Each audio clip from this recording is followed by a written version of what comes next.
refresh these feeds.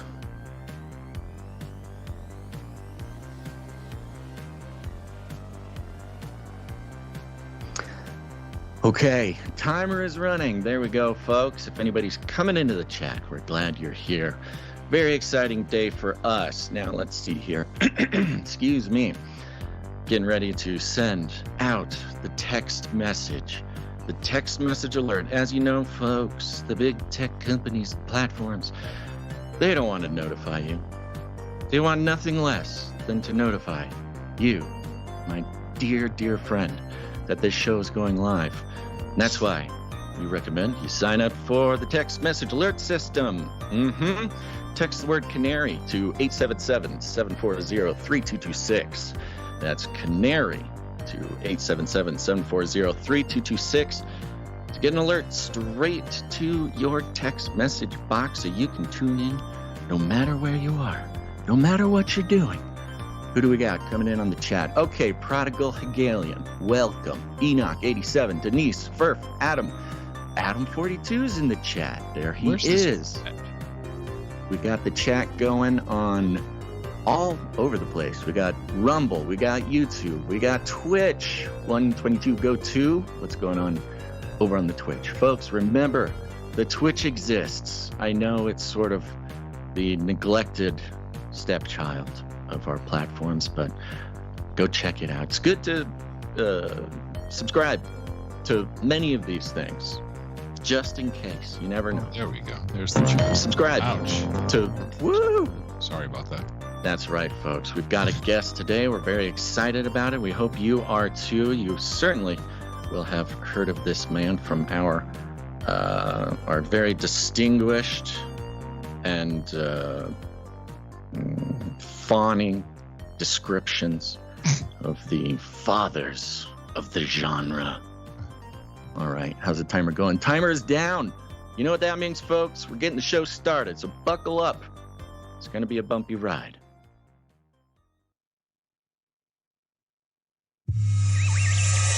The world is getting crazier.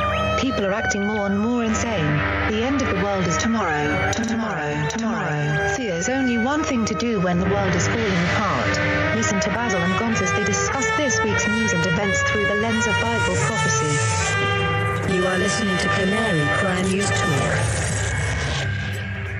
You're listening to Canary Cry News Talk. Today is November 13th. 2023. We are live to tape on episode 688. And today, the Podfather.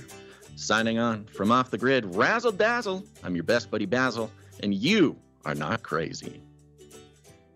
And my name is Gonz, director of the Age of Deceit films, your favorite Asian provocateur for Christ, live to tape from California to bring you the best news, which is the gospel message of Jesus Christ, while reporting the egregious with a well-rounded, biblically grounded take on world events. And today's emergent phenomena, well, it's none other than the Adam Curry.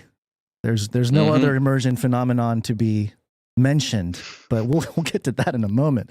Thank you, Adam, for being here. We'll officially introduce you in a second, but we have to do these things at the top just to make sure the algos. Yeah, we are slaves to the system, and so we are forced to do things like disclaimers. Yes. It's time to do the disclaimer. Let's go, bro. It's time for a disclaimer. Now listen up, YouTube. That's right. And just for all the content moderators and censorship managers out there, be they robots or humans, everything you hear on this show comes directly from the mainstream corporate news media.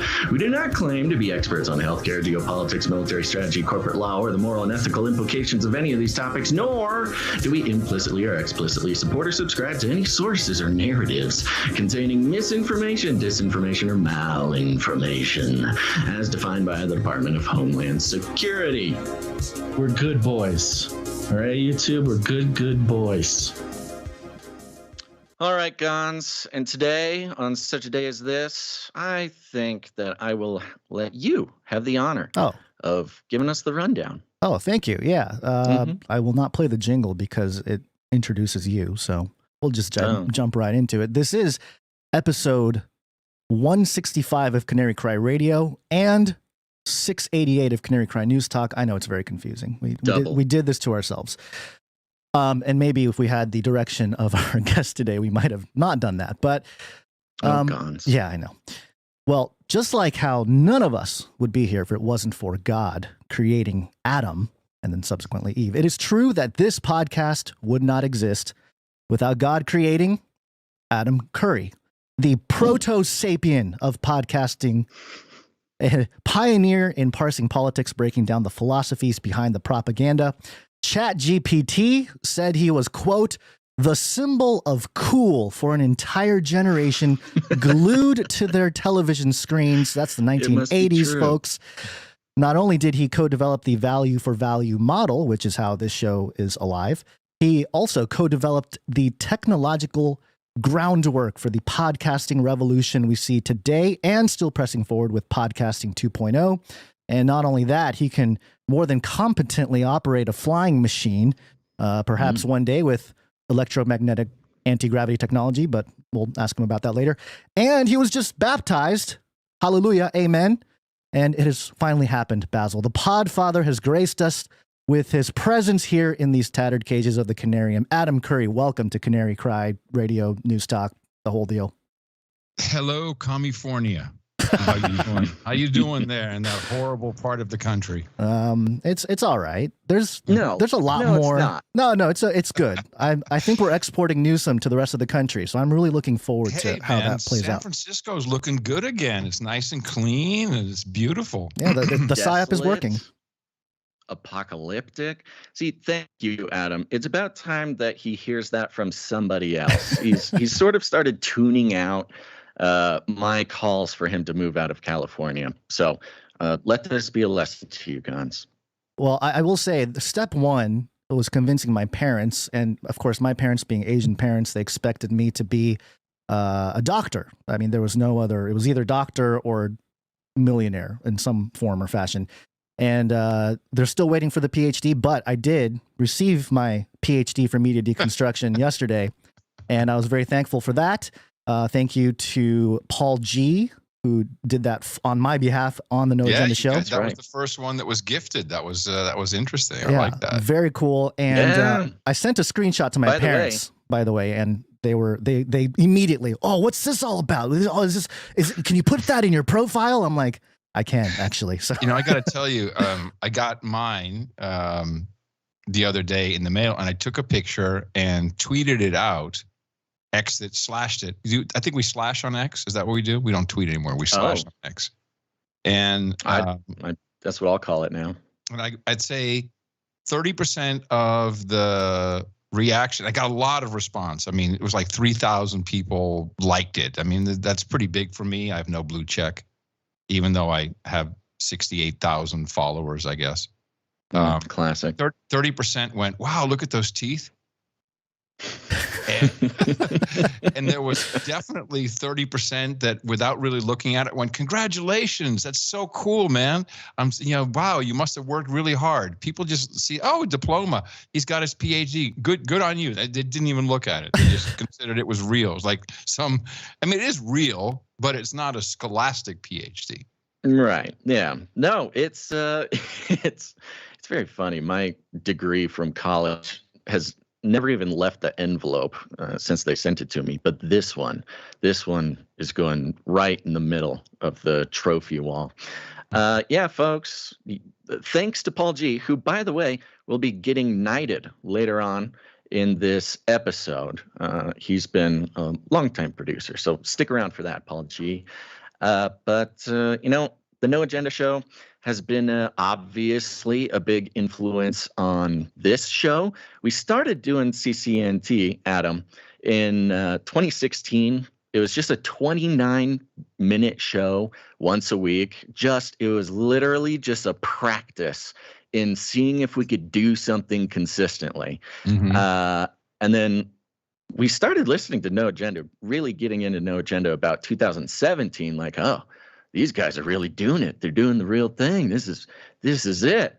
But it wasn't until 2020 that we finally had the guts to go sort of long form into the whole thing. Of course, we are locked inside, and the whole COVID thing, we had a lot to say. So yes, indeed, there are people out there who send us very angry emails about how we copied No Agenda and things like this. And we say, yes, we did. That's exactly what we did. And that's exactly what, the value for value system came from. It's where the knightings came from. You guys did it right. You nailed it in one. And we hope you're flattered that you were, such an influence. I'm incredibly flattered. I love that. John and I are. Look, I'm 59 now, so I'm glad that some younger dudes are picking it up. I figure you guys are in the 30 age range. I just psychic too. I just hit 40, so Just hit 40. Okay. I'm 40. Yeah. Okay, so let's get into it, Adam. For those who might be watching this, maybe some of the old timers, we love our boomers around here. We love our Gen X, and they're thinking, man, this guy looks so familiar. Who is this guy? Will you give us a little bit of your background? Remind everybody why you are sort of ingrained into their brains. Well, yes, for the Xers, and certainly for some boomers. I consider myself to be Gen X with boomer tendencies. I'm right on that cusp of 1964, though September, so I feel that I do belong in the X category. Love it. When I was 19, in the 1984, I was living in the Netherlands, where I moved there with my parents when I was 7, and so I grew up there and found myself, after an illustrious pirate radio career on television, all of a sudden doing a weekly television show called Countdown, which was, that was a phenomenon by itself, because it later was syndicated via early satellite to all of Europe. And in 1986, MTV US contacted me and said, would you like to come and work for us at MTV?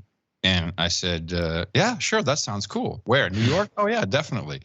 So 4 months later, I was in New York, in Manhattan, in the middle of Hell's Kitchen, in a very bad time in New York's history. It was dirty, and you could still easily get killed on Times Square. You couldn't, fall down and bounce back from the rubber tiles. Oh, the good old days. Oh, peep shows, everything was great. Pimps, everything was awesome. And which I used to walk across Times Square almost every Saturday night at midnight. My buddy did a show on Light FM, WLTW Light FM, and we go over there and we smoke weed while he was on the air, and we just hang out. So I'd walk across Times Square to get there, and it was a lot of interesting folks for sure. And so that lasted about 7 years, I think. I was on the air at MTV. And built up a radio career, and left MTV in late 93, maybe 94, and started an internet company. But I would say for most at the time, this is when MTV just went from kind of cable was very different in those days. It was just starting off. It wasn't seen as real television. In fact, the industry laughed about it. Who's ever going to advertise? It's not real television. That's not over the air. And MTV went to basic cable and found themselves in, I think, 40 million households in the US, which meant a couple of things. One, it meant that you got cable, you got your MTV as a part of that. In fact, there was a very successful campaign that MTV did called Call Up Your Cable Company, say, I want my MTV. And that worked very well for them. That also meant that there's a lot of stuff we couldn't do. So we had to be careful of what we said, couldn't be too, off the wall. There was, basically had to mind your language, which is why the show I'm probably most known for, Headbangers Ball, came on Saturday night at midnight, because that was after the watershed hour, 10 o'clock. And at that point, you could show videos that might depict women in scantily clad women, or perhaps even some satanic looking stuff. Now that I think back on it, although I would say pretty much everybody I met was far from satanic and far from crazy. Most of them were very accomplished musicians, very serious about their craft. There was the There were some who were in the drug-addled phase, but in general, it was a pretty good community. And so, because of just that moment in time before video became a commodity, MTV was it. You know, it was on. People, teenagers in America, had MTV on 24 hours a day if they could. I remember. We went over to each other's houses to go and watch it. I remember I was 11 years old, and this is a very distinct memory for me. It was 1994. I was traveling to Maui for a swim competition thing. I was selected to represent Southern California. I'm out there, and my memory is just the hotel rooms, every single TV, MTV, and 2 songs. Soundgarden, Black Hole Sun on Black repeat. Hole Sun. Yep. Repeat. And Lisa Loeb, You Say I Only Hear What I Want To. Everybody knew every single word because it was constantly on. And I would imagine, you know, looking back now, I was like, wow, they figured out something, because it was, everybody knew those songs. Everybody had MTV on their TVs. So wow. Yeah. Interesting times. You're bringing me back to my childhood, Adam. Well, so I was probably not even there by the time you were really consciously Sure, watching. yeah, Probably yeah. left at that point. Yeah. That's interesting. Continue. What happened next? I know you ran into the Apple situation, getting podcasting off the ground. How did you get into all that? There's a lot. You're skipping over a lot. Okay. Hans. Okay. Skipping over my most important history. All right, let's do it. So first of all, you have to understand that radio didn't come naturally for me. I built my first transmitter when I was like 13, I guess. Shoot, man, I wonder if I still have that. It was a Radio Shack 100 projects in one. And it had an FM transmitter. And hold on a second. Do you mind? Let me just see if I have. No, go for it. No, go for it. See, folks, Yes, this is the deal. Yeah. Hold on. Oh my gosh! Yes. Oh. Didn't even have to go digging around for it. No, it's just right there. I forgot that I had this. So here it is. Is it? Whoa. Am I mirrored, or can you see it properly? No, we could see it. We could see the whole thing. Looking good. 101 electronic project kit. Wow. And this is no one. I've not shown this to anybody. Oh my So it goodness! came with this huge project manual, right? Wow. And in the back That's crazy. somewhere was the FM transmitter. I'd have to look that one up. But here you can see the concept. So it has all these different electronic components. Here's your resistors, here's your capacitors, here's your variable capacitor, here's your photonic cell, here's your meter, here's your relay, here's a transformer, a couple of transistors, and actual one integrated circuit. And it has all these different length wires. And so you follow the directions and would say, well, these are little springs, these here, right? So they would say connect a blue wire from the plus side of C61 to, whatever the next part was in the circuit. And then once you did all that, if you were lucky, it hit your little batteries, then all these wires are falling out, then it would work. And so that's how I learned to make my first FM radio transmitter. Oh my gosh, Wow. That's incredible. Where did that go? Why didn't I get this thing? We're getting the history of the history here. Dude, look at the two dudes here who are the examples. There's Spock you never haircuts. look like that. That's how I looked. Yeah, you got your smart haircut. You got, look at, we're doing some cool stuff here. Yeah, we're experimenting after school. Look at those collars. Look at a collar there. It kind of reminds me of respectable young Operation. men. Yes. Little did we know that they would go on to start major tech companies and take over the world. Possibly. And that's how I got into my first computers with the Sinclair ZX80. I don't have that anymore, unfortunately. Hold on. He's going back to the treasure chest. It is a treasure chest. It is a treasure chest. And the headphones stay on. So that's how I started. And then, I learned quickly that the antenna is kind of your friend.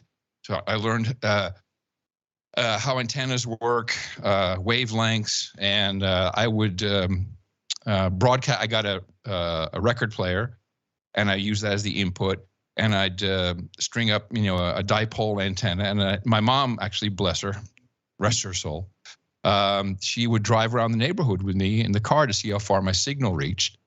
And then I came, come back, and there were some kids there. You have to understand, the Netherlands had no radio.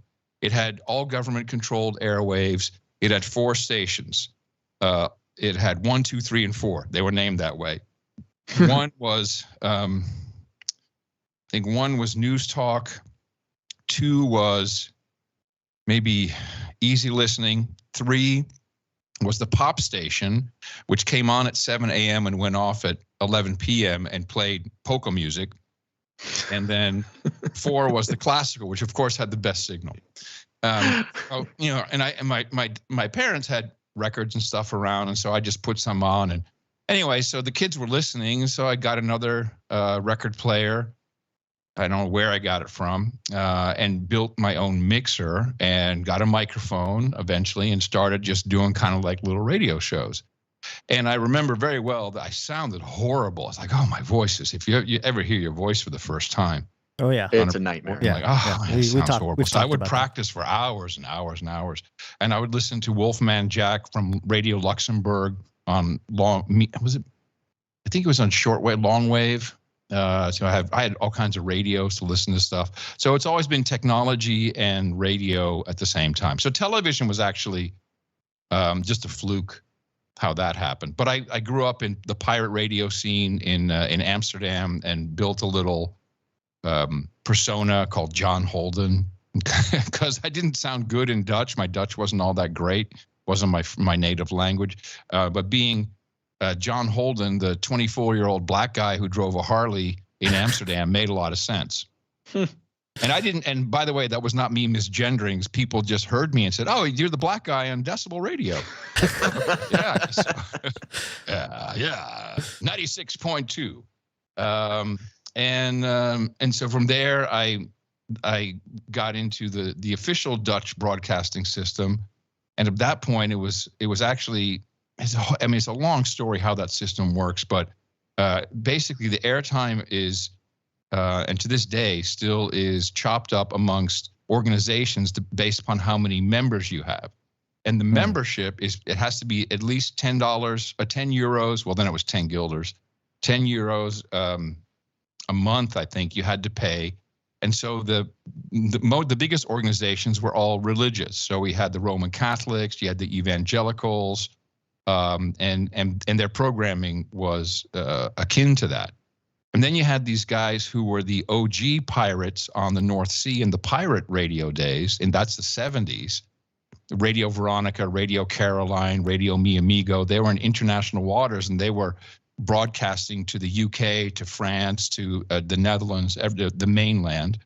And these Dutch guys from Radio Veronica, they had such popularity that they got hundreds of thousands of people to send them $10 a month, and so they were able to get airtime, and they got, I think, one day they got Fridays on the pop station, and they also had television all of a sudden, and so they had to do something, so they just did music on television, and that's the show that I wound up hosting.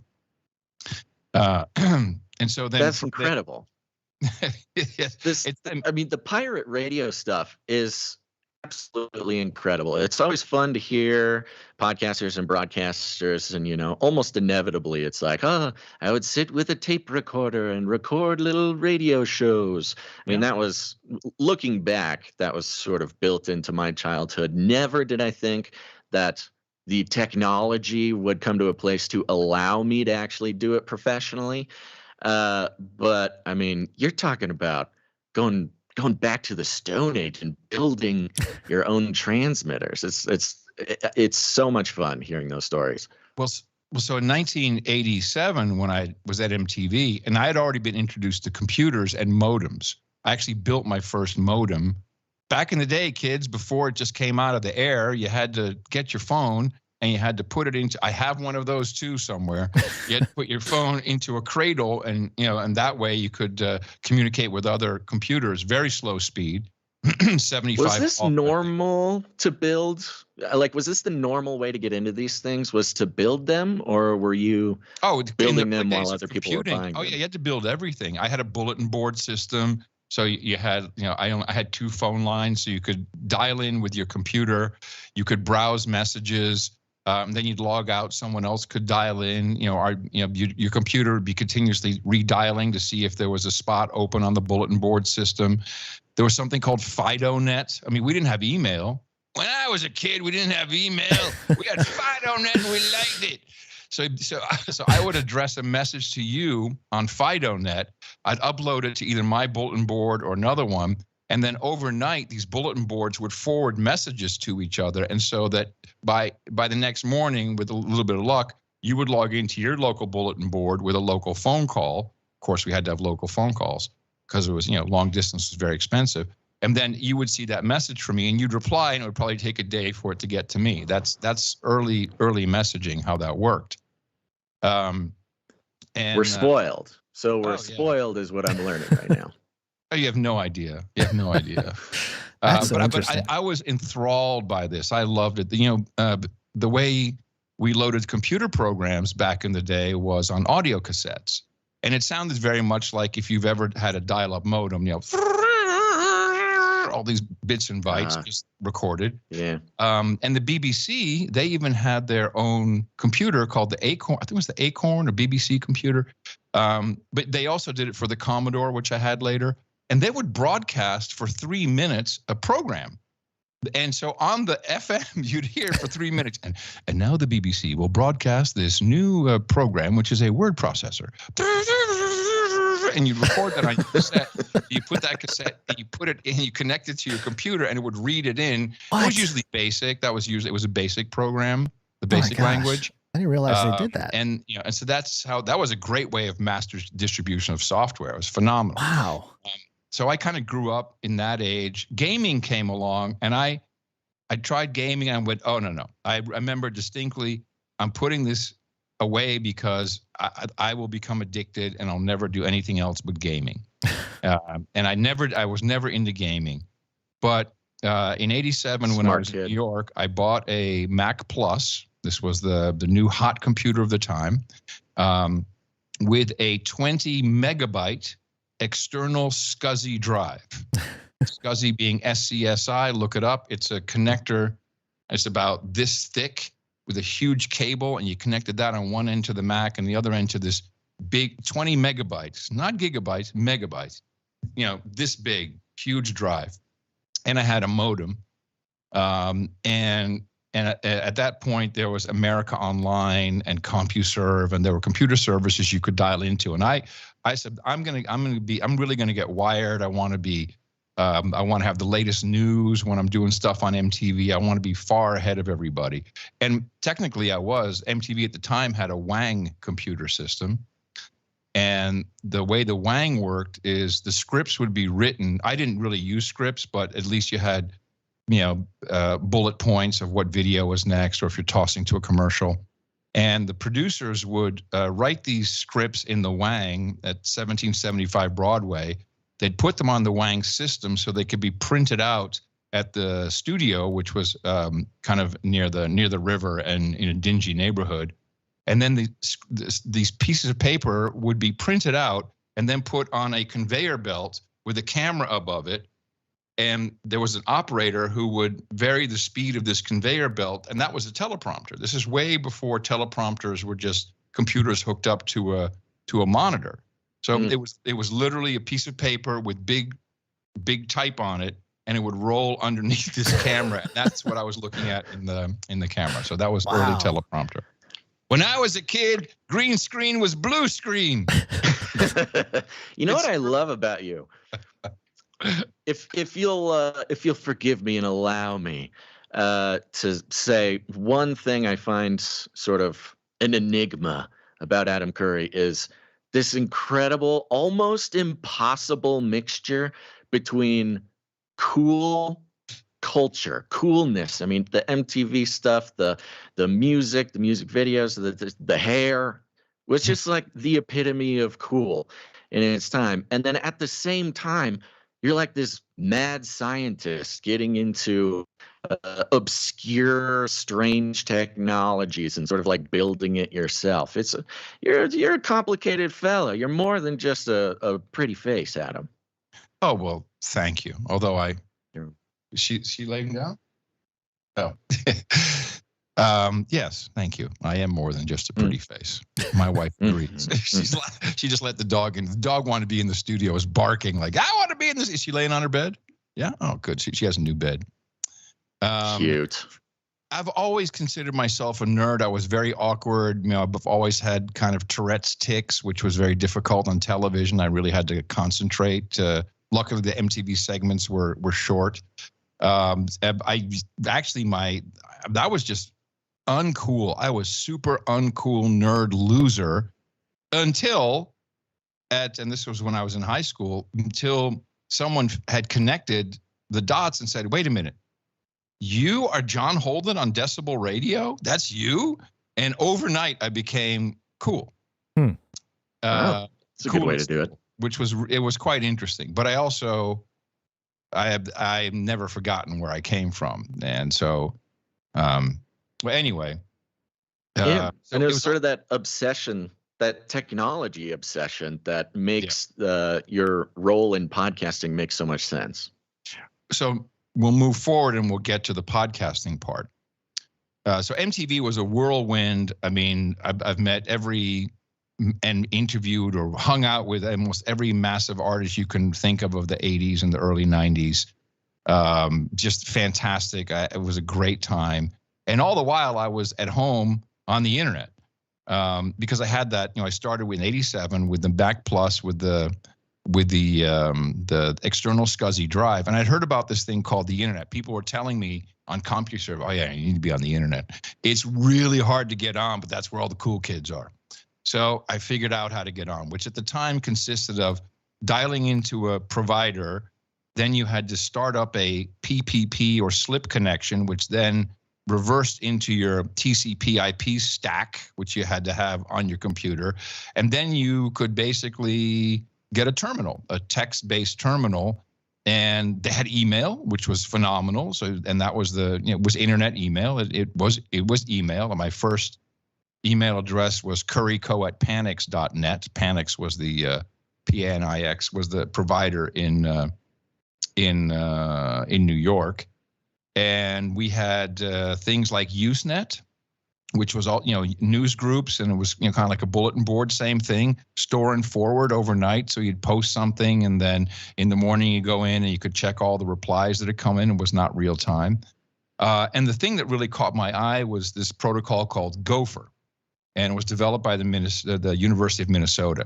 And Gopher gave you, you start with a menu, and then you could, with your arrow keys or typing on a number, you could select something from the menu and it would connect you to another computer somewhere else. And so you had, you could connect to different computers at different universities. Basically, they're the only places that had internet connectivity. And so that's where my audience was. They were literally at universities watching MTV, which at the time, by the way, MTV ratings, they didn't count ratings in universities. So I was interacting with my actual audience at universities who were watching MTV, and they had very different ideas of what they thought the number one video should be. But it was this Gopher thing that was hypertext. So you'd link from one to the other, and I just found it fascinating that by clicking on a menu item, you could see it like connecting, and then it'd give me another screen and another menu, and ultimately a menu would bring you to another menu, and there might be a Word document or ASCII art or something. And I just love this idea, and I bumped into some guys also online who were in Virginia. They were they had a little office above a Chinese restaurant called Digex, and they said, well, why don't you set up your own server, and then you can have your own Gopher server. I'm like, oh, okay, that's pretty cool. And so they got me a Headless Sun 3, and they said, well, you need a domain name. I said, how about mtv.com? Okay. At that time, you literally sent a guy who maintained a list. You sent him an email, said, I'd like to register MTV.com. And he'd say, okay. And he just send it back. There's no cost or anything. And I registered a whole bunch of stuff. Oh my I registered gosh. Curry.com, Elvis.com. I registered all kinds of cool stuff. So I had MTV.com, and I learned Unix, and I set up the Gopher D daemon, and I set up MTV.com, and I was publishing stuff on that I picked up, little screens of articles of stuff.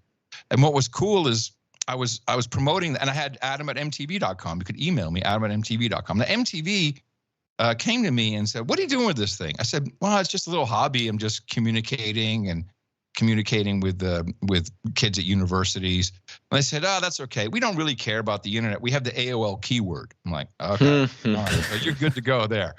But then I got an email from the University of Minnesota. They said, you can't use our Gopher server. It's commercial use. You need to pay a commercial license, $5,000. I'm like, oh, dude, I'm just messing around here. This is not MTV proper. This is just me. I really don't have $5,000.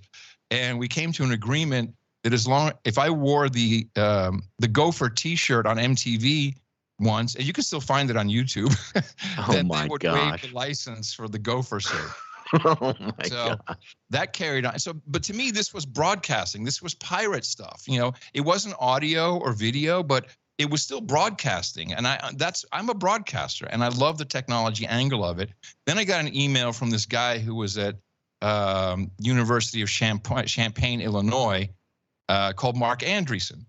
And he said, dude, we've got this thing called a browser. It's called Mosaic, and it's perfect for you to set up an HTTPD server on MTV.com. And so he sent me to the source, and I, unpacked it and compiled it, installed it. I could do that, and I set up MTV.com, and that just started off a whole new layer, because now it was graphical, and now Gopher all of a sudden came alive with links, and we had flashing text because we had the blink tag, and we had the redball.gif, little menu items, all these great things. It's like, this is so cool. And then at home I had a 56K relay, so it wasn't fast. It was about as fast as the fastest modem, but you didn't have to dial in. It was a dedicated connection. And a guy I met over the internet who was at Sun Microsystems in San Francisco, he said, check this out, bro. And he streamed me a song. I wish I remember what song it was, but he streamed me a song, and a player popped up on my screen, and it started playing, and it was choppy, and I'm like, oh my God, this is broadcasting. And from that moment on, I'm like, this is broadcasting. It's not there yet. I've already seen how fast this is going. I need to be here. And I quit MTV. I left, which they didn't like. Of course, I quit on the air, which wasn't really nice. They immediately sued me for the domain name, which if they just asked me, I would have given it. So I countersued them. And I started my first company called OnRamp. And that company, I really didn't know what I was going to do, but I did it with my radio syndicators, Media America, Ron Hartenbaum, Gary Schoenfeld, the best Jews in the business. They taught me a lot about business. And we also took off Fridays really early, so I dug those guys. And they really taught me about business, like selling ads and doing all this stuff. And the radio stuff was pretty successful. It was a syndicated show. I met so I had one employee, Brad Serling he came from Cornell, I think. And we had a couple of ISDN lines, and we were just trying to figure out, what are we going to do here? And then I met a guy named Ron Bloom, who was he was a guitar player from Atlanta, had been in LA. He'd, had produced some records, a Jewish boy from Atlanta, which was kind of funny. He was shalom, y'all. And, but he was able to commercialize the stuff that I was seeing. And we did that by he had contacts in the music business. So we went to NARAS, the National Academy of Recording Arts and Sciences, in 96, I think, 95. And we talked to Mike Green. He's long gone. They do the Grammys. And said, we want to cybercast the Grammys. What's a cybercast? Well, we're going to have pictures and we're going to have a website. And at the time, there was this thing called See You, See Me, which was a video conferencing system, about 1 frame a second, black and white. It was very, very, very low tech, but we could actually send that or update, dynamically updating pictures. So it kind of gave an idea of being live. But the point was, we would have people at the Grammys, backstage, taking pictures, reporting, writing posts. We didn't have blogs then, so it would just be update a page. We'd have some jerky video. And they said, okay, we'll give you the license. That'll be $5 million. We said, we have $0. And they said, okay, we'll give you the license and you can sell ads. You have to give us 30% of the ads, but you can't go to our existing advertisers. So we found. You're talking about like a proto version of a media company of which there are thousands now. Yes. Like this is the ancestor, the first squiggling tadpole that has turned into the sort of amphibious monster that is now media companies. Yes. But this is incredible history. This is not much discussed because people usually skip from MTV to podcasting. Yeah, right. And there's more to this story if you want to hear it. Oh, 100%. I mean, 100%. 100%. All right, 100%. You fell right into that one. Sure did. Gons. Sure did. I mean, Yep. we got questions, but documenting this history is like, I mean, this is a pretty big deal for us. This is the history that has made our lives even possible. Much less, the lives of listeners and stuff like that too. So, yeah, we really appreciate it. We're into it. So we sell a sponsorship to Visa Card and Casio. And Casio was important because they had the first digital camera where you could, take a picture, take it out on a, big card, stick the card into a reader, and then read it into your computer. We think we had laptops.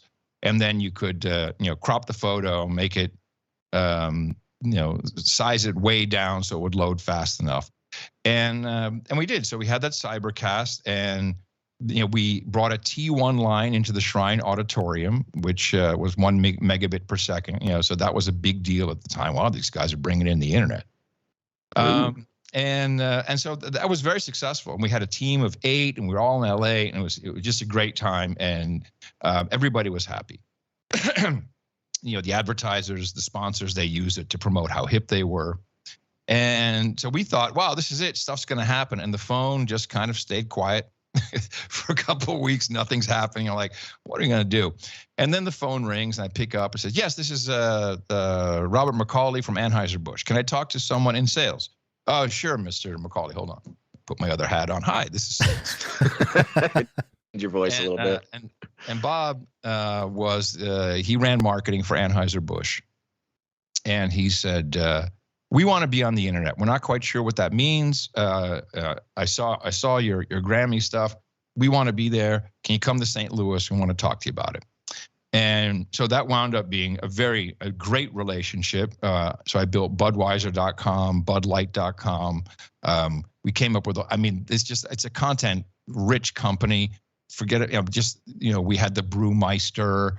We learned a lot about beer. We learned a lot about corporate America. But they have sports, and they have all kinds of intellectual property that we could use the rights to. We would do on location stuff at drag races.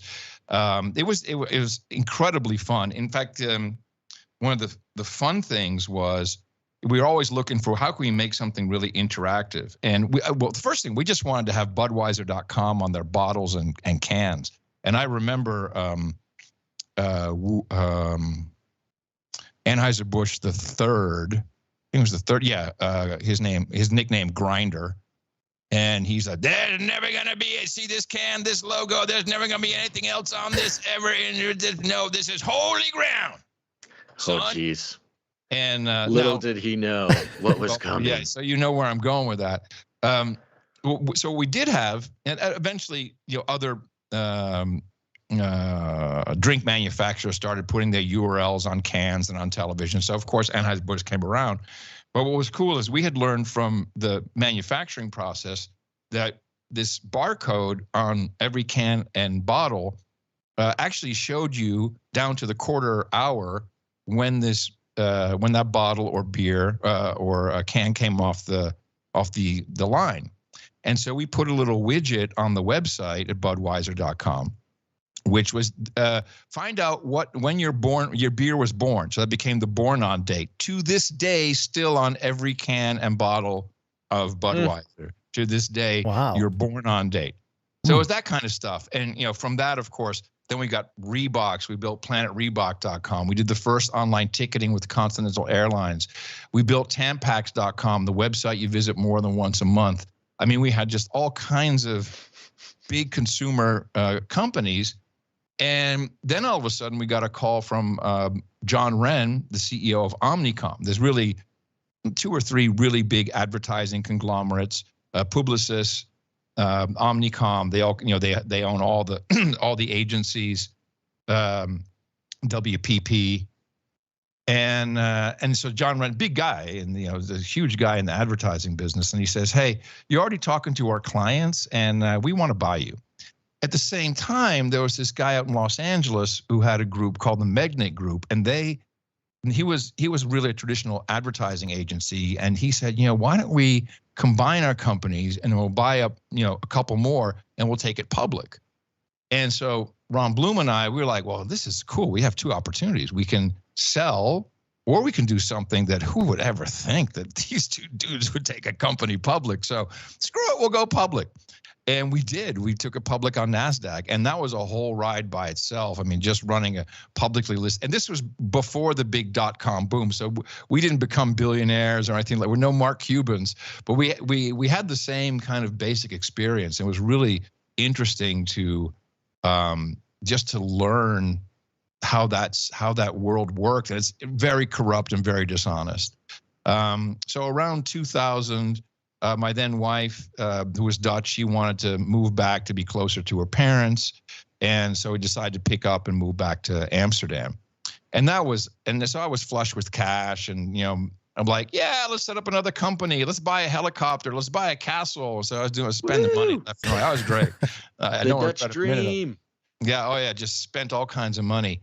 And there's lots of history there, but at a certain point, it was pretty quick. In 2000, I met Dave Weiner, and he was doing weblogs, and he really invented weblogs.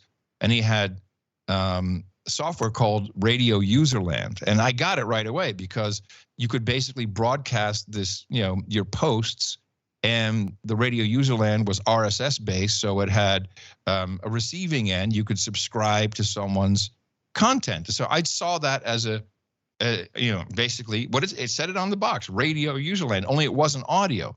I said, well, why don't you do like an attachment so I can put an audio file there, and then in the morning when we're still thinking, because bandwidth was still not there, when I come in the morning and my computer's been whirring all night, it's downloaded whatever. Actually, I think it was video we were looking at, whatever you sent me overnight. And that went on for a couple of years. The pure technology of RSS with enclosures had existed for a couple of years until 2003. A friend of mine shows me the iPod, and it clicks right away. Like, oh, that's not an iPod. That's a radio. And it looks just like the old transistor radio, the Sony. It's a little square thing that my grandmother had given me when I was 7 years old, and it was just AM, but I would listen to basketball games under my pillow. And I just saw it as a radio right away, not a digital Walkman or a jukebox. And so I went about trying to figure out how I could connect this RSS thing to the iPod. Struggled. A guy named Kevin Marks I don't know if he was working for Apple at that time, but he basically sent me a correct version of AppleScript. And so then I started publishing MP3s, and I said, look, we need to have this working big, and we need programs. We didn't have apps at the time. We didn't have phones. We needed to work for not just the iPod, for other MP3 players. And I'm going to drive this by creating content every day so that you have something to develop against. So you have an RSS feed with a regular show that would show up every day. I called it the daily source code because, developers, source code, and I would talk about what they were doing. And we figured out lots of early, which now seems very logical, but early stuff. Like when you subscribe to a feed, don't download all the 50 shows that came before it. Certainly not if you're on dial-up, all these things that we learned. And so we had iPodder Lemon and iPodder X and all kinds of different programs that came along. And this kind of caught storm. The original people who really got it were what I call godcasters, religious guys. Like, this is cool. I can distribute this. I don't have to, get time on the cable channel or buy radio time. So they got it. NPR, BBC, they would interview me. It's funny, on the media just did a whole history of podcasting. They kind of cut Dave Weiner and Adam Curry out, even though they interviewed me at the time. They interviewed you and they still didn't include your part of the story? No, they literally cut out 2 years of the story. It doesn't matter. Gosh. It's interesting about the Godcaster thing because at least by the time, when I was in high school, I had a friend who was making a podcast. He was doing like a music show, and he tried to show it to me on iTunes, and nobody really got it. I didn't really understand. But it wasn't until we were in college that I kind of got the possibilities that podcasts were, represented. And a lot of it was Godcasters because, this idea, people trying to become broadcasters, the idea was, I want to get on radio. I want to get on TV. That's what the goal is. But the Godcasters, it was really this exclusion of sort of the gatekeeping for getting a message out there. Yes. And religious people, Godcasters who didn't have money, and even if they had money, would have a hard time getting past the gatekeepers who are trying to run a business and sell advertising and stuff like that. I mean, there's always been local radio stations with that religious broadcasters have used and taken advantage of that technology. But podcasting really sort of at its core was a way to equip those who the gatekeepers would never let through. I mean, it's really revolutionary in its sort of philosophical ideas. Well, they got it right away. They exactly as you said. And now I understand much better in my own faith journey. I'm like, oh, I see why. I see. You want to get the word of God out. Yeah, that's not that easy if in the traditional media system. So right. That just went really fast, and then it really exploded when Steve Jobs called and said, hey, you got a minute to talk? And I looked at my calendar and said, maybe I can do Tuesday. Let me see. Which was by itself was just a phenomenal meeting. And then he put it into iTunes, and there's that history. I think is pretty well known. But what for me now is important is that 3 years ago, I saw what that very same Apple was doing. And Steve Jobs, he set it up right. He said, look, in fact, when he said, hey, Adam, I want to make radios for you. You've got the system. I want every iPod to be a radio receiver, and I want to do that. Is that okay with you? And they were good stewards, even though, of course, they promoted, the NPR, the mainstream, the BBC, the PBS, all the hoity-toity good stuff up front. It was everybody was welcome. Everything was in there until they weren't. And this is after Steve passed. And Apple, in coordination, I might add, with Facebook and Twitter, and I have to kind of back up and say that Apple was so good in being a steward of podcasts, and they allowed any independent app developer to use their database as an index, because it's okay if you have 100 podcasts, but then when you have several million to search through it, to aggregate all those feeds and to really have an overview so you can quickly find and subscribe or follow to a podcast, you need some at the time, you certainly needed some centralized system. We still have that, but that centralized system was Apple. So when Apple decided to, in literal collusion with other Silicon Valley companies, to deplatform Alex Jones, and this is before any lawsuits or anything. The X-22 report, innocuous stuff. It doesn't really matter what it was because it's like, oh, you're going to take that off? Well, you'll take anything off then that doesn't suit you. And that's when I called my buddy Dave Jones, who I'd known for about 10, 11 years. And we've been building, tinkering with RSS and aggregation and publishing tools for a decade. And, we'd only met really once, I think. But, we had a good time. And from time to time, I called up and said, Dave, I got an idea. Let's try this. Okay. And he would always go, okay. And, and he built it and we'd iterate on it and nothing really came out of it stuff we used ourselves. And so I called him. I said, Dave, we've got to build our own index and we have to make it available to all software developers. And we're going to do a podcast just like I started with, the first time around. And we're going to involve the developers so that these independent app developers can actually develop and we'll add features that weren't there before. And he went, okay. And so, we started building that. And it was like we uncorked this fine champagne bottle of creativity because Apple never really wanted, when you have podcasting, you want to add a new feature like a transcript. You can publish a transcript, but you also have to have, the main database ingest it and make it available. And Apple had no interest or never put resources against that. And so now all of a sudden we did that. And like all these people showed up. Yeah, I want this in it. How about chapters? How about location, person tag, all these different things.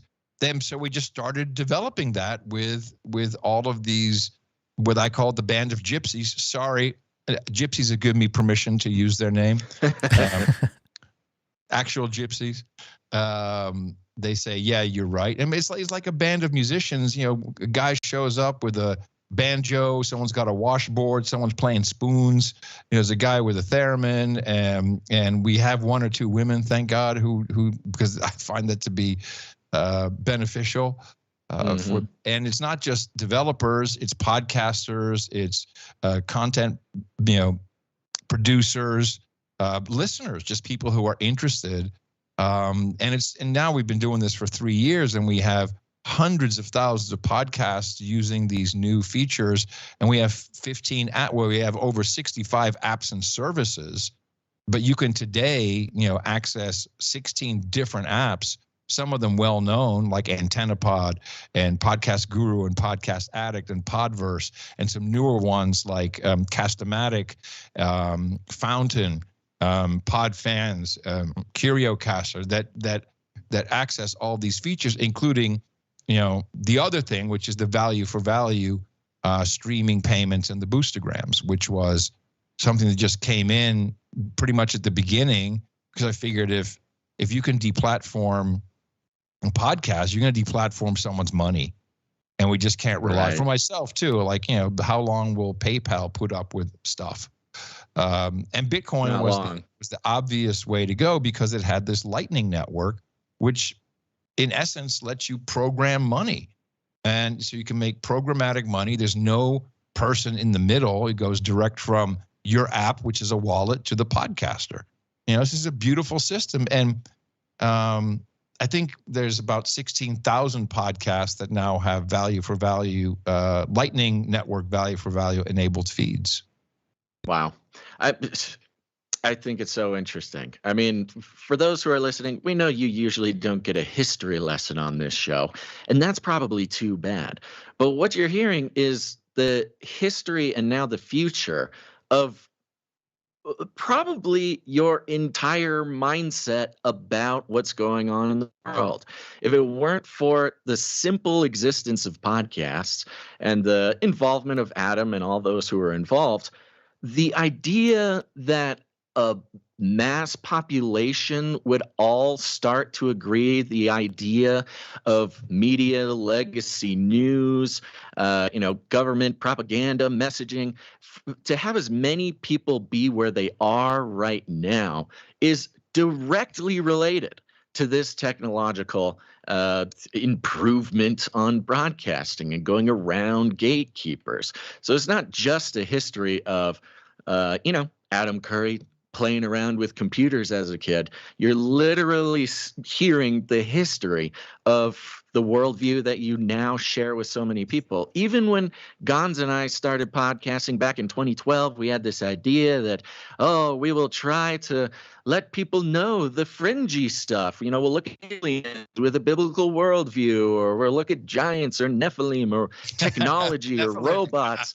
Yeah, you know, all that. Oh, trust me, Adam, we'll get to Nephilim. We'll get to the Nephilim. You know, all these things. And it was just us being weird, fringy people on the internet. You look around now, there's huge portions of the country and even the world who are now turned on to these topics.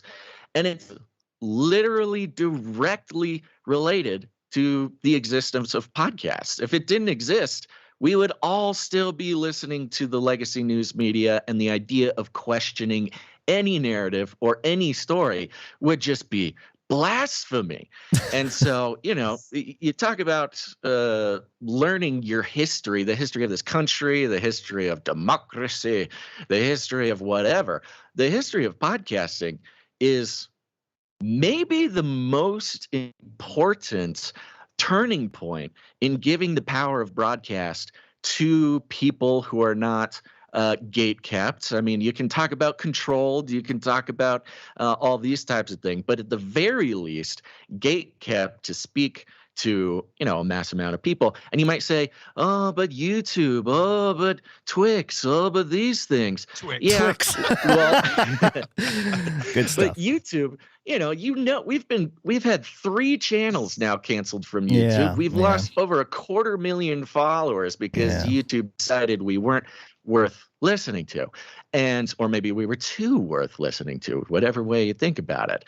And still, podcasting is what persists. The classic RSS feed. You know, we get a little cranky about the idea of people thinking YouTube shows are podcasts. And look, I'm tired of fighting that battle. Podcasts are podcasts. It's an RSS feed. It's a gatekeeper if I can list. interject for a second, Please. there's an important part of this story that cannot be overlooked, and that is the hundreds, more than 1,000 independent hosting companies. These are small, most are small companies who may service 10, 20, 30,000 customers. And it's because of that. I mean, we recently did an analysis. Feeds come from about 2,000 places. So at podcastindex.org, we have all the podcasts, even the ones that Apple and Spotify and all those guys don't have. And it's because of that distributed nature and the fact that I host my own feeds on my own server, because there's no one place to go and shut it down, which Spotify tried. They spent $1 billion. They bought an entire hosting company, which turned into trash. It was already kind of trash, but they made it even trashier. They tried to control it. They tried to be the owners of podcasting. And they literally spent $1 billion and have nothing to show for it. They have nothing to show for it. And I told them that would happen. And so they lost their ass. They could not make it work. And so now they're punting or whatever they're doing. It is indestructible. In a way, RSS and Bitcoin go hand in hand. And big props to Dave Weiner for seeing the power of RSS, for protecting it. He really protected that, didn't let it expand because there were competing formats. I mean, it has been kicked and beaten and slapped from back in the days when it was just blogs and Google had Google Reader, and they shut that down, and it was popular. Google Reader was where you had all your feeds and you subscribed to them, and it was fantastic. And then Google went, no, we can't control it, so we're going to shut that down. And they created Google Plus.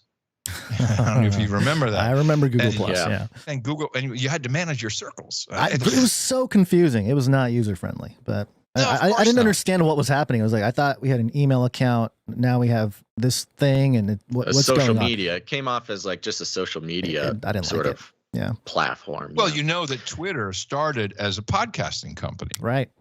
Yeah. It was audio. Only because I heard it from you. We know that from you. And so they were using RSS feeds. which again, when you centralize that, it sucks. The fail whale was because they were trying to do something that RSS was never designed to do. It wasn't designed to be just RSS feeds in one huge company. So they had to completely, I think they were the guys that pushed Ruby on Rails the hardest at the time. And so they had to re-engineer everything. They probably re-engineered several times. I'm sure Musk has done yet more engineering. Yeah. So now social media is a whole different beast. I mean, that's destroying culture. That's destroying lives. That's destroying minds. It's like put your helmet of salvation on, everybody, because social media is trying to rot your brain. Amen. Yeah. Yeah. Have you heard of, I'm sorry, Basil, have you heard of the idea of distributism, or like the movement, or it's kind of like an ideology? Have you heard? Because it sounds very familiar to everything going on here. So if you hadn't heard of it, it's basically an idea that was shared by early 20th century Catholics, G.K. Chesterton being the most popular.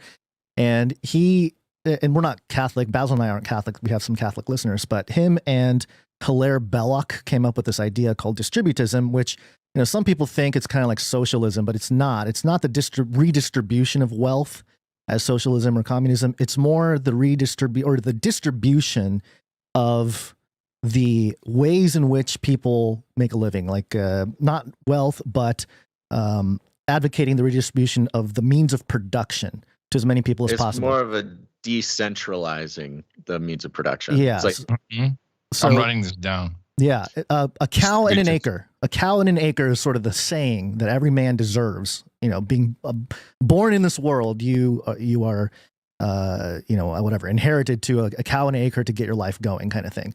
So it's more of that type of concept. And I think what this entire history you've been laying out for us here shows your role in this sort of era of digital distributism. Now, I don't know, maybe in history it will be called that in the future, but I think that's what it is, because you're preserving the capability for anybody to participate in this broadcast system. And obviously the battle is amongst those who believe that is free and those who want to control the messaging. And that's sort of the ongoing battle that we've all been hit with here. And I don't know if you know, Adam, but I was a YouTuber since 2011. I was baptized in 2007, got into all kinds of weird Bible stuff. And I was trying to jive the topic of aliens and UFOs and all this stuff with the Bible very early. I was saved and everything. And I'm like, okay, the word should explain everything. So tell me, UFOs, what's all that about? And there wasn't a whole lot of people talking about that, especially in my community, local church, all that. I got a lot of cold shoulders, or don't worry, just read this part of the Bible, not the whole thing, that kind of attitude. And it wasn't until I found podcasts, specifically podcasts. And at the time there, it was a little bit, a little harder to find, but they were out there. These Christian podcasts, I guess you could call them Godcasters, but they were talking about these issues that nobody in church was talking about. And that was your Future Quake, PID radio. Those were some of the ones I came across in the 2009-ish. I think they were doing that kind of internet radio from about 2005, 2006. What's the show I was just listening to? Hold on a second. It's Lord of Spirits. Lord of Spirits. Those guys, Andrew Stephen Damick and Stephen DeYoung, they're actually The Land of Giants is the episode. It's from 2020. It's the episode I've just been listening to about Nephilim. Dude, that's the craziest part about our life in the past 10 years, Gons, is 10 years ago, we're talking about Nephilim. We're getting kicked out of churches for talking about Nephilim. So we start podcasting about it. And now Nephilim, man, it's everywhere. People are onto it. It's all over the place. We accomplished the mission. Yeah. So my YouTube channel I published a documentary in 2011 called Age of Deceit, Fallen Angels and the New World Order, summarizing the research I had done for 2-3 years on the topic of aliens, UFOs, the New Age movement, and how it relates to the Bible and Bible prophecy. And I just published it for my own well-being. It was like, I have all this research in my head. I don't know what to do with it. I'm just going to publish this documentary. It's out there. It's on YouTube. Everyone can make films now on YouTube. So did that, and it just got popular on the internet, got to about 6 million views on my channel. There was multiple millions more across YouTube. And then, just made content over the next 10 years, commenting on things going on around the world, looking at. How proud were your parents? I think they just kept asking me how much money I was making. So I think their incentives are not aligned with the mission there, but the Great Commission. But that's just my parents. They come from a different culture. They're immigrants to America and things like that. So, but yeah, and then obviously, and Basil and I were talking. I think there's an episode in 2000. I think it was episode 1. It might have been episode 1 where we actually said that, hey, there's a global lockdown system type of thing planned. It could happen any certain ways, and a pandemic is one of those things that's a possibility. And I know there were many other people talking about that kind of stuff back in the 2000s. Not many, but there's a few, and I'm sure podcasting has preserved all those who were talking about it at the time. And so we go through that, and we get to 2020, the lockdown. Basil and I go into hyper gear, publishing 3 times a week. We're on for hours, just breaking everything down for people. And this is what year now? We're at 2020 now. This is so post-pandemic. Yeah. We get to 2021, the YouTube channel gets shut down for medical misinformation and cyberbullying and all this kind of stuff. I think it's racist. It's just Asian racism. Funny enough, we actually used that one time. We said this was, we made the case that this is Asian hate. This is right when Biden was doing his Asian hate thing. And it worked. It worked one time. Got it back. One time. I appealed the strike, and they took away the strike because Gons was Asian. It worked once. Well, you used your diversity for I know. But then I think they red carded me or something. They're like, no, that's that bad Asian. That's that not good Asian. Give them one chance. Asians get one. One card, yeah. So anyway, that's been, and it has been because of the value for value model that we've been able to sustain and do this. And obviously Basil and I have been very open about, hey, if we stop providing value, we will know, and the show will die, and we'll just move on to something else. So, just many thank yous to you for not just, fighting for all that, but, continuing to press on, because I know that you could easily just kind of fall back into the background and say, hey, I did my part. Let me just sail off into the sunset. But it seems like you're just chugging along. And what I love, and here I go, I can feel myself getting fired up. The thing about the value for value model is it's a very biblical concept. God thing. Exactly. Yeah. And as now I think your worldview now includes sort of a supernatural worldview. We're not necessarily fighting simply against other humans and the gatekeeping and the control mechanisms and the darkness that lie in the heart of man, but forces of a dark world. Yeah, the principalities and the powers that are in control. The Bible tells us that, we're not in control of this world. Principalities and powers are in control of this world. And the principalities and powers, the spirits behind advertising, are so obviously out for their own interests, their dark interests, their supernatural interests, and not out for the spirits of man. I mean, the very concept of logos being so closely related to chaos magic sigils, the very concept of selling the attention of the people who trust you and give us their attention for us to turn around and sell that for a bag of silver. So they can have access to your mind. We're not fighting against people and human enemies, but against evil rulers and authorities of the unseen world, dark powers and pure evil in the universe. Exactly. You guys, you people, you know this. And so what's been so exciting about being so engaged in the No Agenda show and the message that you guys are putting out, is sort of the overall messages, of course, is in recent times in your faith journey coming to a place where you're speaking sort of outwardly now about the bigger picture going on, the supernatural forces that we come in contact with that rule our lives already. And in order to break free of those things, we have to feel inconvenienced. We have to feel that it's a sacrifice to break away from the sort of easiness, the convenience of funding a podcast with advertising or giving your face scan away to unlock your phone so you don't have to put in your code, these types of things.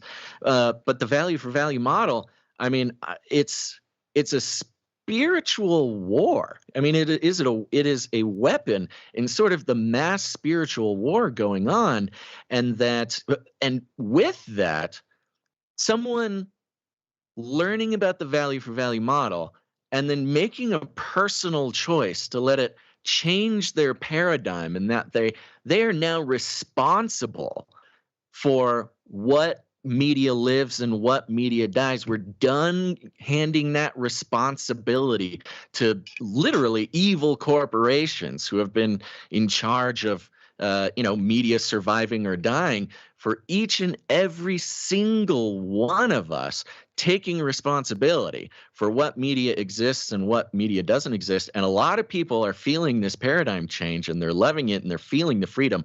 But a lot of people, man, they are stuck. They are still stuck. We literally have had people begging us to take advertiser dollars so, they don't have to listen to the producer segments and feel the guilt that comes with not participating or whatever it is. It's hard to stop the cash flow river. It's already moving so fast that it's just there. You're hitting on this is, for me, value for value is the most important thing. And to hear you even use the term value for value, which Dvorak and I have been using for 15, 16 years, fills my heart with joy.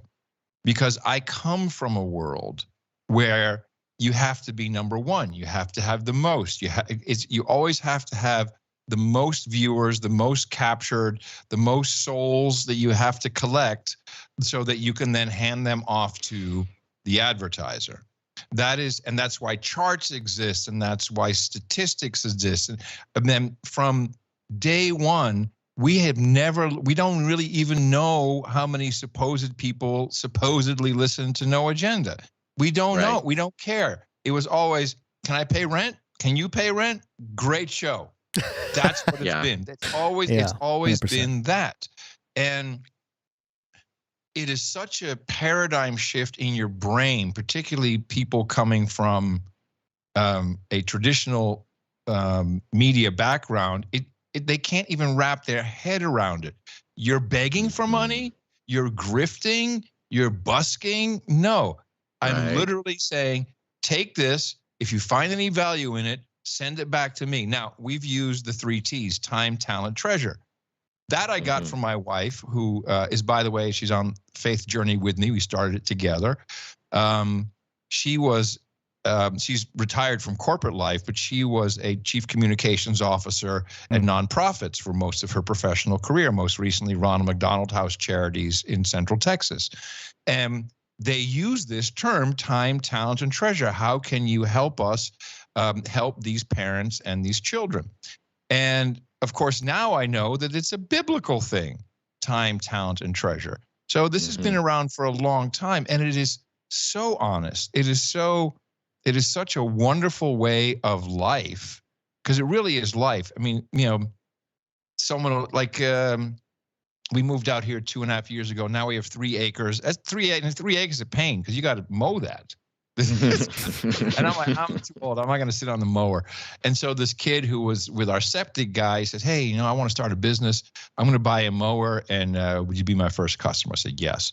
And so he's out there 8 hours, and I said, well, how much do I owe you? He says, well, I haven't really priced it out yet. And, he said, this much. And I said, no, I'm going to give you this. It's more, because that's value for value. That's what I feel is the value that you provided to me. And it blew him away. And, just this whole, now, it doesn't have to be that way everywhere. You don't have to go in a restaurant and say, well, I value this meal at this. You could. It would be great if restaurants did that.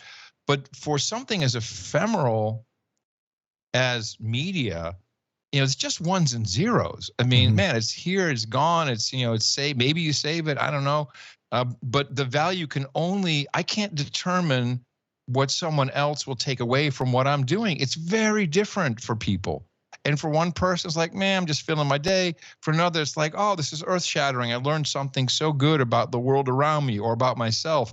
And for me, $5 is a lot of money, but this is what I value this at. It's a high amount for me. that's just as appreciated. And of course, what I learned is, was the big takeaway, is there's people with a lot of money who think $1,000 is well worth what they're getting out of the show. Bam, right. My head goes, what? I never expected that. And there's a lot of people who are like that. There's a lot of people with a lot of money. There's also a lot of people who will never give anything, and I love them just the same. They go out, they promote the show, boots on the ground reports. These are all extremely valuable. It's all good. Time, talent, treasure. And somehow now, of course, the past year and a half, now I get it. Now I understand. Like, I used to always wonder why the MTV Music Awards, the rap guys would go, and I want to thank God for putting the lyrics into my head. Now I'm like, God, thank you for driving me towards putting the iPod and the RSS thing together. Thank you. Now where it came from. Yeah. Thank you for thank you for putting Dave Jones in my life and me in his life. The perfect combination. And by the way, he's been an important part of my faith journey. I mean, I woke up one day and I looked around and went, oh, these guys are Christians. What's wrong with me? What am I missing out on here? No one pushing anything on me, anything like that. And so once you get insight into that, and once you understand the Holy Spirit and how that works and the power of prayer, oh man, I mean, that's when I am literally reborn, but reborn into a whole new path of life. I'm 59, but I'm excited about, as my pastor would say, I'm running through the tape. I'm going to die spitting in this microphone. I'm going to go all the way. There's a lot left to do. And I'm excited to see, you guys, definitely a younger generation, picking it up and using it. And what got my attention is all of a sudden there's producers showing up at No Agenda going, hey, I love what you guys are doing, and they're tagging you in their donation notes. I'm like, who are these dudes? Yeah. You're like, oh, okay. And then I see this googly eye guy and some VR thing. I'm like, whatever. But I actually started listening to the podcast. It's a little more comfortable for me not to have to view anything. I'm just listening. Just listening. Yeah. Well, we were audio. You're not playing any of the jingles. I've only heard one jingle so far. This is disappointing. Well, I didn't want to interrupt too much. No, I know. Let me give you a roadmap. Let's talk roadmap real quick. Let's podcast produce for a second. It's 12:30 our time right now. When we were discussing, you made yourself available till 1, I think, or maybe not. I don't know exactly what the time frame was. It's very important for us and everybody to hear the story of how you came to Jesus, what that journey was like. It's because this is obviously a very big deal for me. I could not miss the opportunity to get into special interests. Your special interest, for instance, being OTG. I think this is one of the beautiful things about podcasting. Your OTG segments, something that's very important to you, something you're very interested, bringing it to the podcast and discussing it over and over. And even people who don't care kind of tend to start liking the OTG segments, things like this. We also have our versions of our special interests. Mine is called the Flippy Update, which is about specifically robotic arms, and definitely sent me into a tizzy when the No Agenda character Zippy came about. I was about to set up See, Flippy doesn't have a voice. See, this is a big problem. Flippy's a little harder to broadcast. But it would be an honor if I could include you in a Flippy update before we go. Please. Yeah, let's do a Flippy update. And then, of course, Gons would like to come around and make sure we get some Nephilim in. We gotta squeeze in Nephilim. It's kind of a tradition around here to ask. We can have a guest about something completely different, and at the end, I'll be like, "So, what about them Nephilim? What do you think about those Nephilim?" What about them Nephilim? It's the awkward question, but yeah, let's do a Flippy update featuring Adam Curry. Flippy update. Do you want fries with that? Flippy. That's right. It's right, folks. It's time for the Flippy Update. Flippy is our colloquial name for the disembodied robot arms that are taking our jobs, enslaving our children, and flirting with our spouses. We use talking about Flippy as a way to explore all the new, fun, and exciting ways that robots are taking over the world. And now there's nothing we can do about it. Adam, today, our Flippy Update. Now, here's just a little update for you, Flippy. We, on one hand, we like to explore the different ridiculous robots coming about, but it's quickly turned into dissecting the sort of propaganda that's coming down in order to convince the public to feel about robots the way we're supposed to feel. That may include, humanizing them, talking about them as a person, talking about future robot rights, and, just exploring how the media talks about these robots, specifically robot arms. And there was a big story going around recently. I don't know if you saw it, if it came across your desk, your timeline, but when a robot story gets so popular and viral and picked up, I think it's worth taking a look at for the Flippy Update. So you ready? I'm ready. Okay. This one's coming from the BBC.com. The headline, "Man Crushed to Death by Robot in South Korea." That's right. One more body count for the robot. It's not going down. It's only going up. Let's see what the BBC has to say about this. A man has been crushed to death by a robot in South Korea after it failed to differentiate him from the boxes of food it was handling, reports say. The incident occurred when the man, a robotics company employee in his 40s, I hope he's an employee, was inspecting the robot. The robotic arm, confusing the man for a box of vegetables, grabbed him and pushed his body against the conveyor belt, crushing his face and chest, South Korea news agency Yonhap said. Already a little bit more gruesome than I was expecting from the BBC, Adam. Does anything come to mind? What comes to mind for me is the other robot kills man story, which was the Cruise self-driving car in San Francisco. Yes. That hit a guy that had already been hit and dragged him along for 20 feet because it couldn't tell what he was. So, these robot deaths somehow they feel free to sort of report the most gruesome elements of, like, a toaster killing somebody. We see gruesome elements when it's like some sort of shooter or right-wing extremist or something like this, but to be sort of laying at the feet the language like confusing or differentiating to a toaster, I don't know, it just makes me feel funny, Adam. Well, the media, if it bleeds, it leads. First of all, we have to agree on that. So, death and destruction is always good for media because that gets eyeballs and clicks.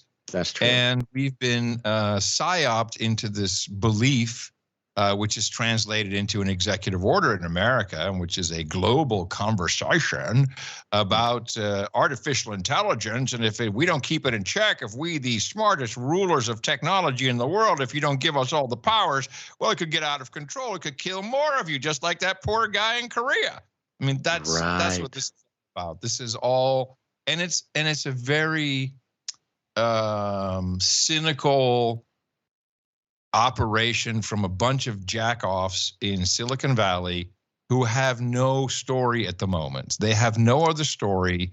So this so-called AI came out and it's what they're using. It's the new blockchain. It's what they're using to raise money, to have reasons for existence.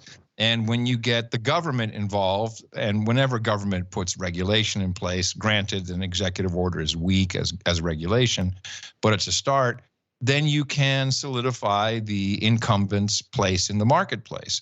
But there really isn't a marketplace yet. They're trying to build a market around something which inherently is just, I don't think it really is real.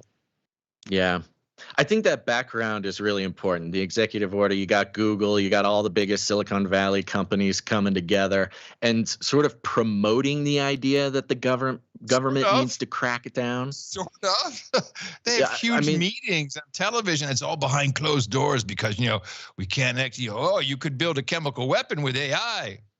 Right. And, of course, this only serves those big companies because they already got their foot in the door. They're the robot people. They don't want anybody else getting into the robot game. So influencing regulation is like this crazy corporate tactic. And it seems like, exactly right, the striking of fear. I mean, of course, we've always been afraid of robots. It's just in our blood. Inherently. Yeah, but to play on it only goes to sort of bolster public, the gruesome details bolstering public support for government crackdown. I think that's the key, my friend. Look at that. We got Adam Curry on the Flippy update. Unstoppable around here. Well, I'm interested in hearing, as someone with your hands on the technology developing and kind of going back to that distributism idea, this has to be ultimately a question of who gets the hardware, does it not? I mean, the AI stuff, yes, the scripts and the algos and all that, and okay, we need to monitor all that, and you got to watermark your AI content and all that stuff, but there's got to be some sort of play in terms of who gets the hardware. I know Taiwan, we've talked about Taiwan as part of that whole process and stuff. Owned by the people. Yeah. The people will own the hardware. Well, there's a little piece of history here, which is not well known, although you probably do understand this, that none of this was supposed to happen. But somebody jumped the gun before basically Google was ready to do anything. And I think they were years away from being ready for anything. And what happened is Meta released one of the early LLMs in open source. And so all the open source guys got a hold of it and were like, oh, this is interesting. And, we had to immediately tamp that down because we can't have everybody else just running around creating AI type technology. We have to control that. And so no sooner has this executive order been written than two of the main players in the AI it could take over the world. I mean, Elon Musk, he's a real liar. He's a liar. He will be punished for the lies about AI. Oh, if we don't keep it in check, it will ruin the world. We have this right here. AI is much greater. He will have to pay for that somewhere down the line. But no sooner is the executive order written, or he comes out with, oh, here's Grok. And then OpenAI, Sam Altman, comes out, oh, well, we're going to do a AI with an app store. So what is it? Is it something that's so dangerous that nobody can do it? Or is it just a joke, which Grok is clearly, a tongue-in-cheek, non-woke version of a chatbot? OpenAI, back to the hardware, we're going to run the hardware. We'll have all this cloud stuff because we, by executive order, the only ones that are allowed to do it and check your LLMs and make sure that you're okay with the stuff you use. And they can do an app store. I'm telling you, this is a pipe dream. Nothing's going to come. AI has been through what we call AI winters. Look it up. There's a wiki page. This happened throughout the last 30 years. Oh, artificial intelligence, and then it goes away. It's the funding cycle. It's like we need something. We're kind of saturated with the advertising. The advertising is going down. There's not a lot of growth. Blockchain didn't pan out. Although Bitcoin, I think, is still by far I think it's a gift, honestly. Everything else is just an also ran type thing, and it just didn't work. See FTX, and I think XRP and ETH and all these things, they'll have their FTX moments, so they move over to AI, and the real AI that we have an issue with is artificial intimacy. That's what we're really suffering from. That will ruin the world. Artificial intimacy that are social networks, which are also it's saturated. There's too many People aren't, there's not one place. Trump's no longer on Twitter, really. It's like, so it's falling by the wayside, and people are spinning themselves up and shit posting and posting memes, and even on our own No Agenda Social, it just seems like an artificial intimacy. People aren't getting together anymore. People aren't. This is why the church is so good. Yeah. Man, I finally adopted my schedule on Sundays. I get up at 5:30 now so that I can do prep and then go to the early service. And I come home and then I'm energized. I've seen people. I've been around people. We've worshiped together. It just feels good. God is in the room.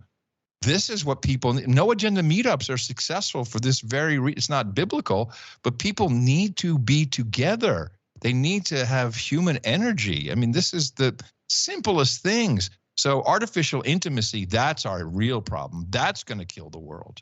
Yeah, and I totally agree. Ultimately, totally agree. The hardware, I think these elite folks and led by certain principalities and powers, ultimately the hardware is us, right? They want to be able to hack into our biology and just store all the wetware stuff and interface. That gets into all the end times type of fun stuff. Oh, he's back up. Yeah, I have going to the treasure chest. I have one of these. Ooh, what is Start this? 9. So this is my future. I love this. Start 9 is a company. You probably heard of Umbrel. Mm-hmm. I use Umbrel. I've been trying to reconnect it since I moved. I have Umbrels as well, but these guys really decided to make a business out of it. The Start 9, so they built an operating system, Start OS, and they actually will sell it with hardware. So it comes in a complete little box, and it replaces all cloud services that they're getting from Silicon Valley, all of them. Wow. Anything you need, except email. That's the only thing that they can't do, and there's a whole bunch of reasons we can do to get into that. But Office, working, collaborations, file storage, serving files, all of your favorite apps. Even, yes, I have 10 large language models running on an AI type system, which is really only good for 2 things, because I've done a lot of experimentation, and it's really good at writing code because it's made of code. So code is a language with rules. And funny enough, it's very good with biblical scripture. You can ask it to find scripture, to find concepts within scripture. You can, I've worked with my pastor as a joke. So, okay, why don't you write a sermon based upon these concepts and this and these pieces of scripture, and it actually does a pretty good job. Everything else, it's the beginning of the end, folks. Not really. I mean, not really. But yeah, as long as there is a well spiritually girded human there guiding the machine. It's nothing without the human. But there's so much writing that has been done and it's ingested so much. It's the Bible, I think, is still the most sold and read book in the world. Yeah. So it has that. It has those concepts, and it has a lot of, and there's just so much written about it. Everything else I found is lame. It's just no good. It doesn't give good answers. It makes stuff up. Whoop-de-doo. I still see pictures with people with 6 fingers. Give me a break. The Nephilim are around, so Yeah, the AI is making Nephilim 6-finger hands a everyday occurrence. Yeah, sure. No doubt. Yeah. Speaking of which, I would love to hear how your faith journey started. I mean, do you have a history with religion, or you obviously, the Lord put some good influences in your life here that started making everything make sense, huh? Yes. Growing up, not really. My parents were Unitarian. That's the earliest remembrance I have. And we go to church, and this is when I was 6. I don't really remember much of that. But then we moved to the Netherlands, and my parents hooked up with other Unitarians, and we get together once in a while on a Sunday. And what really turned me off was, all the Unitarian church that there's like just a group of expats, We got up really early one Sunday and drove for what seemed like hours to go up on this hill, and maybe there's 20, 25 people.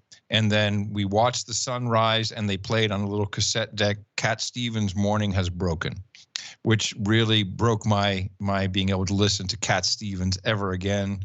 The whole thing, just saying, what is this? This is weird. No.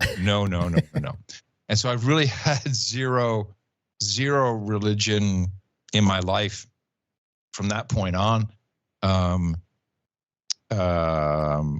Although I will say that I've known, throughout the No Agenda time frame, very early on, people would email me and say, I really like what you're doing, but could you please not take the Lord's name in vain?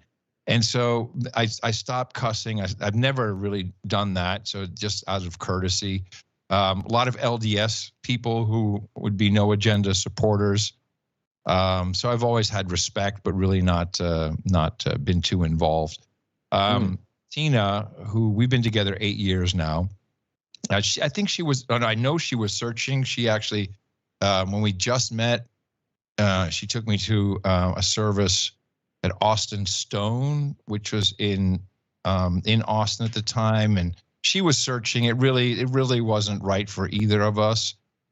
And then we came out to Fredericksburg, which all was driven by God. There's no doubt about it. And we were both getting nudged. We could just feel certain things. For me, so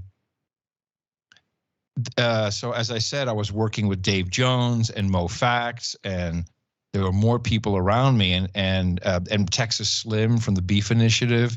And, I'm always asking stuff. It's like, oh, you're Christian. So is this revelation, is that really like fire and brimstone? We're all going to die and get zapped up to heaven.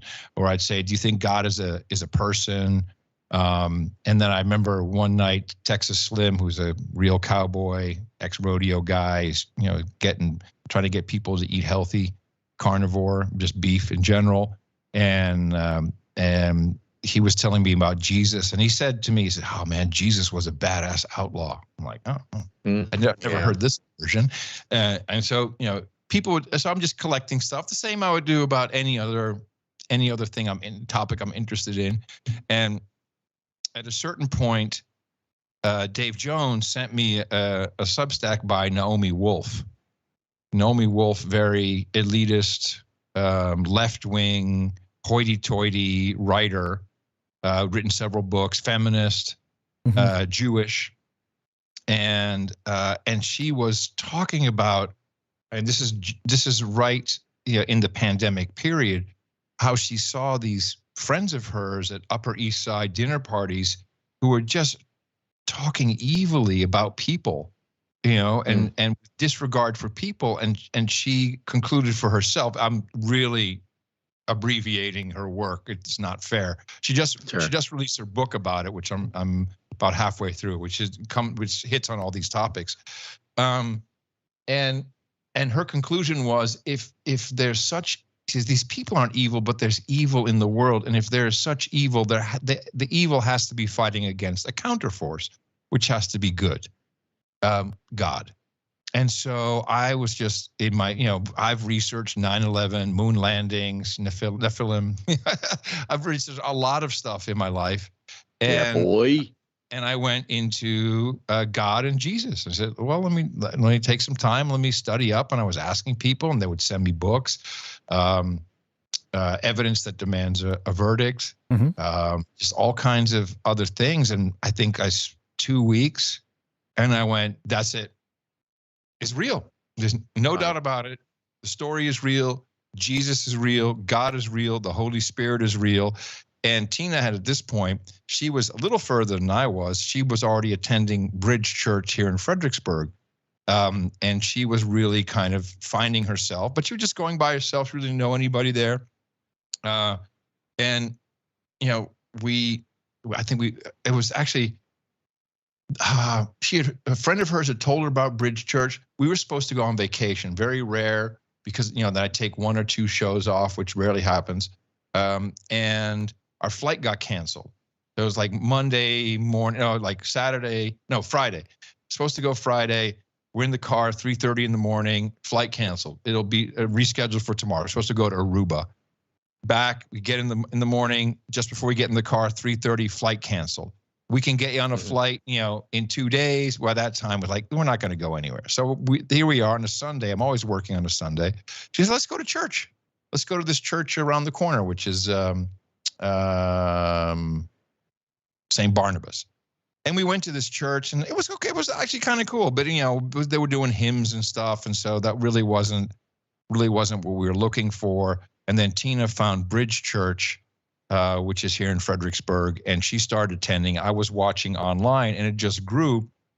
Our faith just started to grow, and then at a certain point, we had a dinner with our pastor and his wife. They're both pastors at Bridge Church, and this is like he's my age, maybe 2 years older, Pastor Jimmy, and he's a tatted guitar playing pastor, but the positivity and it just all started to click for me, and I started praying, and I saw the power of prayer. And, it's just been building ever since. And there's not every day. The first thing I do is I do not look at my phone for what's the latest news or what has someone texted me, or no, I go into the Word of God. I'll find different devotionals, just something that'll trigger my interest. Tina is very structured. She's read through the whole Old Testament. She read through the New Testament, Old Testament. She's going back to in the New Testament.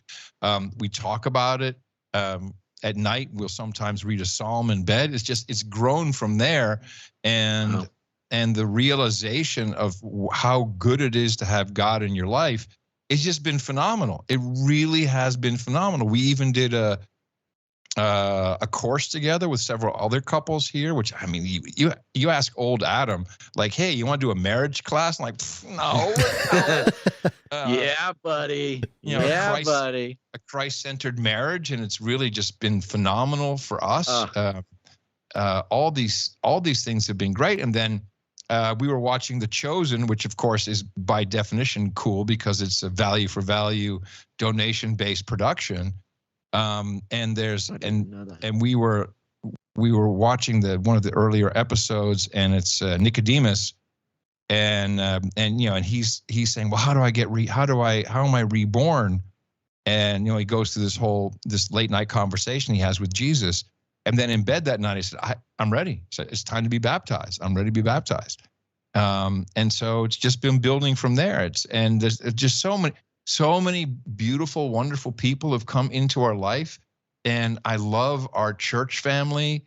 We have international arms dealers. We have the craziest people who are Christians. Isn't that so awesome? I love that about church. But we all and we support each other. We really do, and we all have. Everyone's got family stuff, but it's so nice to worship together, to pray for each other, to lift each other up, to do life together.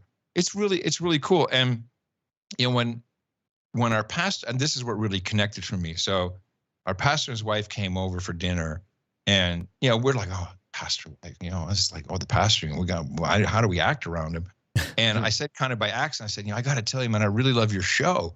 And he starts cracking up. And he said, what, my show? I said, yeah, you got a show. You have a format. You got a band. I'm sorry, worship team. That's Christian for band, apparently. You got a band. They play music. You do 15 minutes of that. Then you do the communion, and then you got this going on. So it's a whole format. I get it. I love it. It's really cool. And so we have really been able to learn from each other. And so it's been a great friendship. Just going back, this from a showbiz angle, in a way, a presentation level, but of course he's also my mentor in so many things about God and the Word of God, and it's hey kids, give it a shot. It's really fun. That is really incredible, man. It makes me, I know you can't see me because with this giant microphone in front of my face, but I'm just you're smiling, brother. Cracking up. I'm loving it, man. I mean, it's so refreshing to hear the story. And honestly, I was Born into the church. I've always been Christian. I don't even know what life is like outside of the church, and it's given a good sort of complexity because Gons came to the Lord in 2007 or so. Yeah. And so we've had a great time sort of navigating like what it's like being in the church for your whole life and then coming into it later and then using these perspectives to look at the world and stuff. And for me, listening to No Agenda and then doing our own show, it's fun because on one hand, we don't want to copy your content. That's not what it's about. We have different perspectives and, we cover different topics at different times, things like that. And it's always a risk, listening to the shows that you are similar to your own. And we always had it in the bag because even if we talk about the same story, we will bring up the sort of supernatural Christian worldview. And that's where we get to differentiate a little bit. But now you're Christian, man, and we gotta make sure we, stay out of your lane a little bit. But no, you don't. You don't. It's funny because so I did my testimony on Rogan, which was really kind of scary and fun at the same time. But I had to do it. I had to do it, and incredible. That invitation came at, of course, the right time, and I got millions of comments, of which I think 5 were negative, from Christians who told me, "You're doing it the wrong way." Yeah, of course. Yeah, there's always them. Yeah, but in general, it's just only been positive, and so many people who I got a call yesterday. I was talking to Rudy Sarzo, bass player for Whitesnake, Ozzy, Dio. Ooh. He's currently on the road with he was with the Blue Oyster Cult, and now he's on the forgetting who he's on the road with now. And we hadn't spoken in 15 years, maybe, because of course I'd known him for a long time. And he says, "Man, you got baptized. It's so cool. I read my Bible every day." I'm like, "You too, Rudy? Really?" It's just so many people that pop up. Yeah. It's really phenomenal. It's really been incredible to watch that trend. I mean, again, Gons and I starting doing what we're doing over a decade ago now. And, the vibe was like, "Ooh, we're undercover Christians. We're looking at aliens and blah, blah, blah." And of course, the mission was, always praying for, a revival, always praying for culture, always the goal to be no matter how small of impact we have, to do our part to, help people form and maintain their supernatural worldview, and also to glorify Jesus. And recent times has been really crazy because the world is so on fire and so crazy. Yet you see these mass movements towards Jesus. Oh, I'm convinced. I'm convinced that it's happening. There's epicenters everywhere. There's a reason why I've been brought to Christ. I can just see it. There is something. It's very analogous to the late 60s, when it was a crazy time. We had messy wars. We had television. People were getting spun up. The kids at the time, everyone had tried all the drugs. And this happened in California. I mean, this is actually Jesus Revolution. Kelsey Grammer's movie is exactly what I feel happening now. And we see our church here growing, and we need people to be bold. That's the most important thing, because I think there's been a fear, a real fear, for people to speak up. And so if I can help by being bold myself, and on No Agenda, I mean, a lot of stuff just starts to come out. John and I have never really discussed this. We don't talk outside the show ever anyway. We know the feeling. But he knows. He obviously knows, and he calls himself a lapsed Catholic, which is kind of funny because I think that who knows where he's at. Sure. I can see Rogan getting much closer. I pray for him almost every day. That's probably the scariest for him. Because it's like he has scientists who come on and say, yeah, the Big Bang, yeah, but the universe was still created from something. And Joe will be like, well, isn't it could be some guy who created the multiverse. Right. Yeah, and if only there were like a manual or a book or something about how you're supposed to live as a human. I'm like, who's going to tell Joe? How do we get him to the point where we say, dude, it's kind of there. So just being bold is important. Because it's so good. I mean, even our kids, none of them are Christians. But it was so wonderful. My daughter, she's 33. She was over here visiting. She lives in the Netherlands. She came over for a week and, said, hey, can I say prayers tonight at dinner? Okay. And then she's, wow is right. My stepdaughter, who's 26, she says she's in New York and she was looking for a job. And she says, well, through him, anything is possible, capital H. Like what? So I just pray that some people come into their lives and shepherd them along. But anyway, back to the revolution. It's just like people have tried all the drugs, man. It's not working, and when I say drugs, I'm not talking about ecstasy and weed and all that. I'm talking about SSRIs and the SSRIs on top of the SSRIs. It's not helping you, is it? It's not helping. It's not helping. Culture. I mean, culture itself is not working. You've got all these Gen Z guys, who grew up in the social justice era and, the gender roles and all this whatever, quote unquote, freedom in the culture. And people, young people especially, are just finding it so empty and polls are showing, they're having less relationships. They're having less friendships. They're having less fun. They're having less happiness, more depression, more anxiety. The culture that has risen up of the past 10 years and has raised the young generation does not work. And, we try our best not to make the show or our points or anything about culture war. That's Tim Pool's thing. We're not necessarily here to fight a culture war, but the culture is already at war. And right now, Jesus is winning. Well, we already know how it ends up. We already know that we win at the end. Yeah. But we went through a very dark period which cannot be skipped over. Yeah. Evil locked down the world. It's not, Democrats or Republicans or elites or whatever. Evil did this.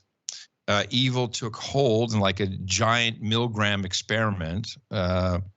And the trauma that people have from this is very real, very much still there, and is being abused on a daily basis for financial, political means. The shaking has already been done, and now we just see what remains. Right. And the people who I think are strong in their faith and their belief will remain standing. All this other stuff, everything I can't. There's no other way to say it. It is evil. Hate the sin, not the sinner. Everything that's going on in our world right now is from evil forces. And Jesus said this himself. I know he said it in Matthew 24 because it's read in my Bible. So that means he said it. And he literally said, you will hear of war. There'll be wars and you'll hear of wars and kingdom against kingdom and nation against nation. Do not be alarmed. This is just part of the birthing pains. So, but it's not, and the other side is, if someone sends me another YouTube preacher talking about Ezekiel 38 and 39, and here we go, the rapture is coming. Oh man, no, I don't think so. Let's not get all spun up. See that, but always be prepared, always be ready, always be faithful and be in your faith and in the Word of God, and try and live like Jesus, and be kind and be gentle. My personal thing that, James 5, I think 3 was big for me, be quick to listen, slow to speak, and even slower to get angry. These are things that I strive towards. I'm trying to give up my right to be offended, and forgiveness is the hardest part. Forgiveness and praying for our, well, it says leaders, but I'll just say our representatives. praying for them. Every day I pray that Joe Biden just breaks down and says, I'm incompetent and I'm corrupt. I'm just hoping that he just says that one day. I pray that he just comes clean and I repent, whatever. The Pray good boldly. Irish Catholic boy. So, this is what we need, and we need love in the world. And what we have now, and you can see the situation is spinning out of control when you have the same people, the same age group who were psyoped into Black Lives Matter and now are being psyoped into from the ocean to the sea, Palestine shall be free, which means elimination of Israel. If you look at the map, they're now starting to talk about Genocide Joe. So it's working against them now. Evil has turned on the people who abused the evil forces and tried to control it, and it doesn't work that way. So we're coming towards we're starting to, it's starting to accelerate, and stuff is going to change, and people are going to change. I mean, a great awakening is underway. I can feel it. It may not seem like it, but media, we're consumed by it. It's a false idol in a way. We're consumed by pictures, by social media, by status, by likes, by retweets. It's all going to fall apart. It's so obvious to me because I can see it, and people either spin out and disappear, or they just check out and say, no, this is not for me. I'm going to do something else. I got to find a real community. Yeah. It's really incredible. I'm just losing it hearing you speak this way. And if you'll allow me to just fanboy for 1 second, on one hand, I'm done fanboying, but this is just the truth.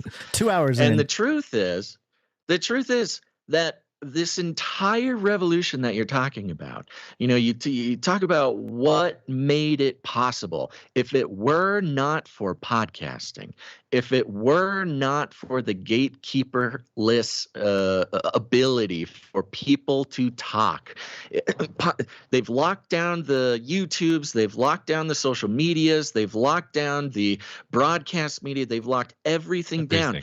And if it were not for podcasting, and I mean people who listen to this show, they hear the tone in my voice and they know what's coming. If it literally were not for podcasting, and Adam, your role in podcasting, the world would look 100% different. If Godcasters were not able to speak freely and have people choose to tune in and listen to the message, this would never have happened without podcasting. And I feel so blessed that the technology exists because it has defined my entire life in ways that I did not think possible. Not just my job and what I do 3 or 4 times a week, but the way that I have connected. I mean, you talk about the simulated false intimacy that comes with social media, things like that. The communities that get built around podcasts and the community that I feel when I listen to the podcasters that I have chosen to listen to. And of course, there's conversations to be had about sort of the para relationships between people and their favorite podcasters. We all know this. But podcasting has been literally instrumental in the revolution that we are seeing, not just culturally, but coming down from heaven. Yes. It is really a tool that the Lord has used.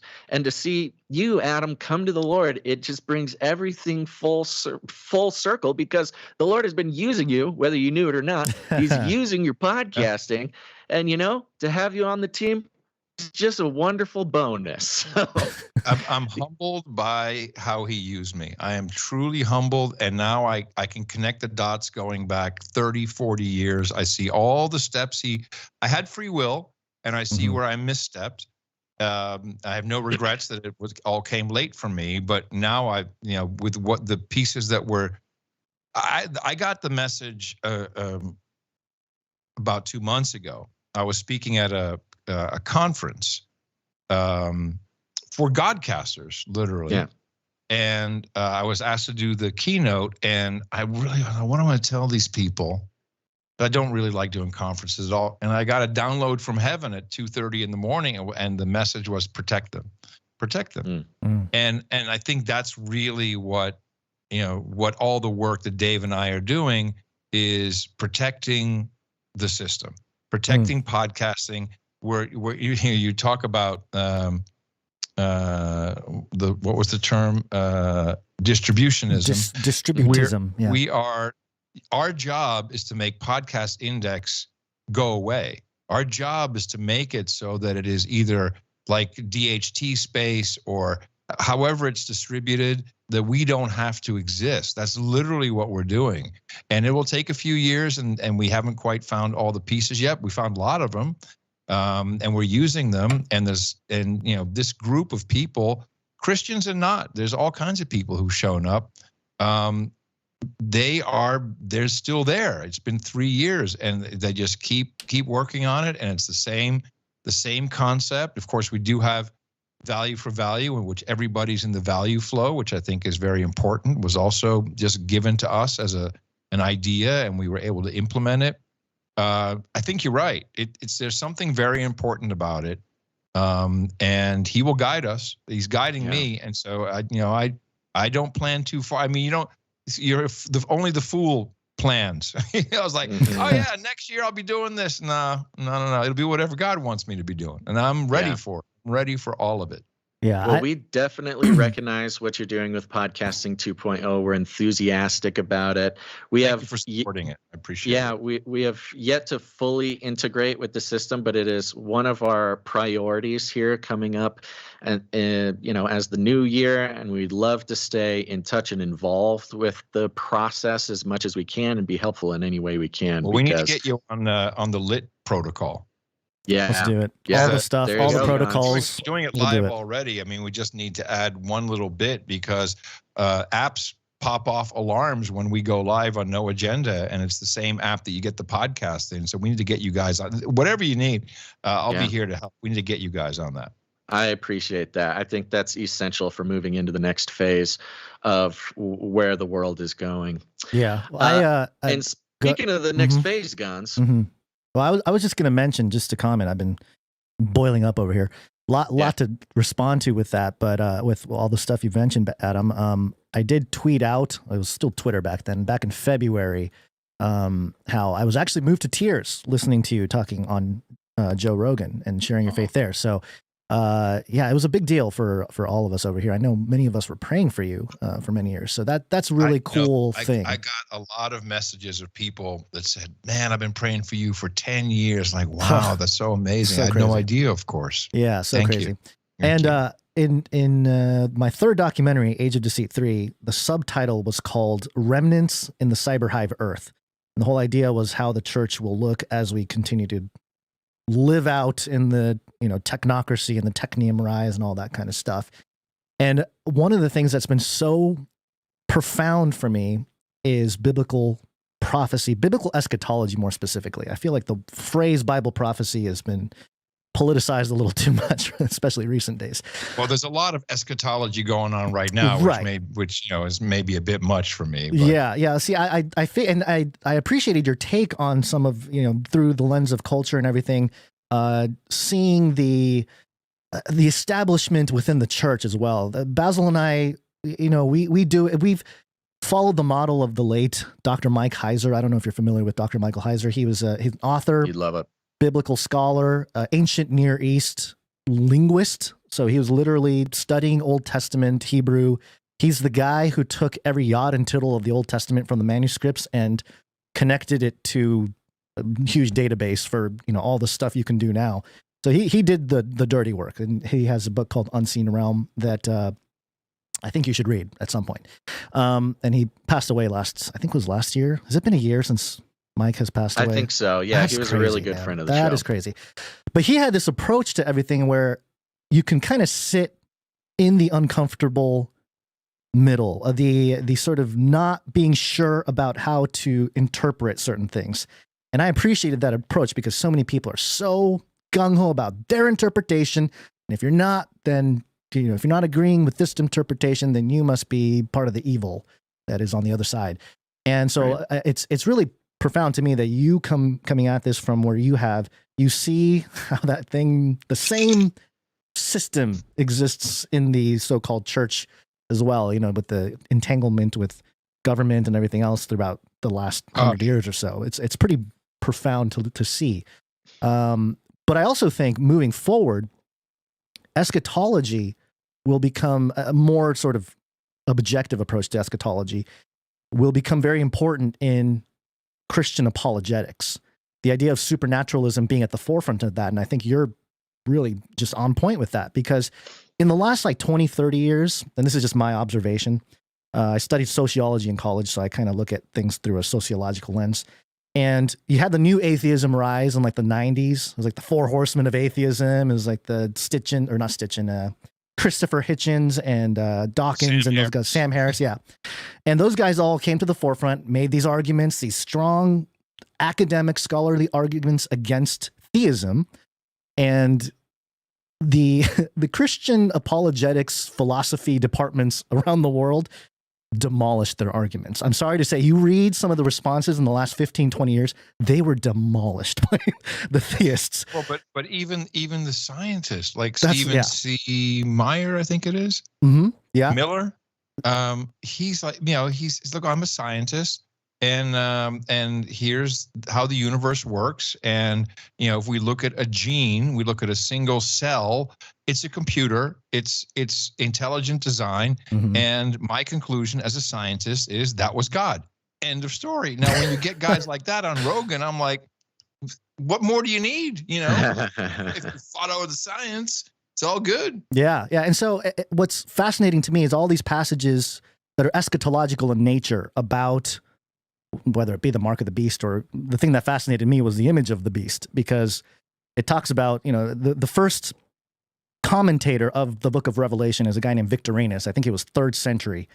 And he talked about how, the image of the beast, it's going to be the statue that comes to life and it'll rule people and all this kind of stuff. And it's that sounds kind of like a robot. And with AI and everything happening now, all these prophecies that seemed ridiculous for hundreds of years, it was this is all allegory. This is madness. This is just the crazy rantings of a madman, a prisoner on the island of Patmos. But now with the advent of technology, it's most people read the mark of the beast stuff and they're like, we're pretty much there. We're kind of building it. We're helping it establish itself. That's CBDCs. That's CBDCs. Blah, blah, blah. Possibly. Yeah. Well, and I'm not saying that is going to happen in that exact way. And I've been very clear about that. CBDCs will happen. That's for sure. Well, CBDCs, remember, yeah. In my worldview, in my supernatural worldview, Bitcoin was given to us by God. That's very interesting. Yeah, I've been a big time Bitcoin there's guy even for a while. Book called "Thank God for Bitcoin," which is worth reading. Yeah, I think yes, and I think Pastor Coin on X, we've been communicating with him. We might have a conversation with him coming up here.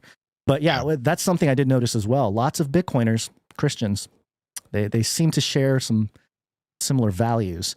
They literally understand value.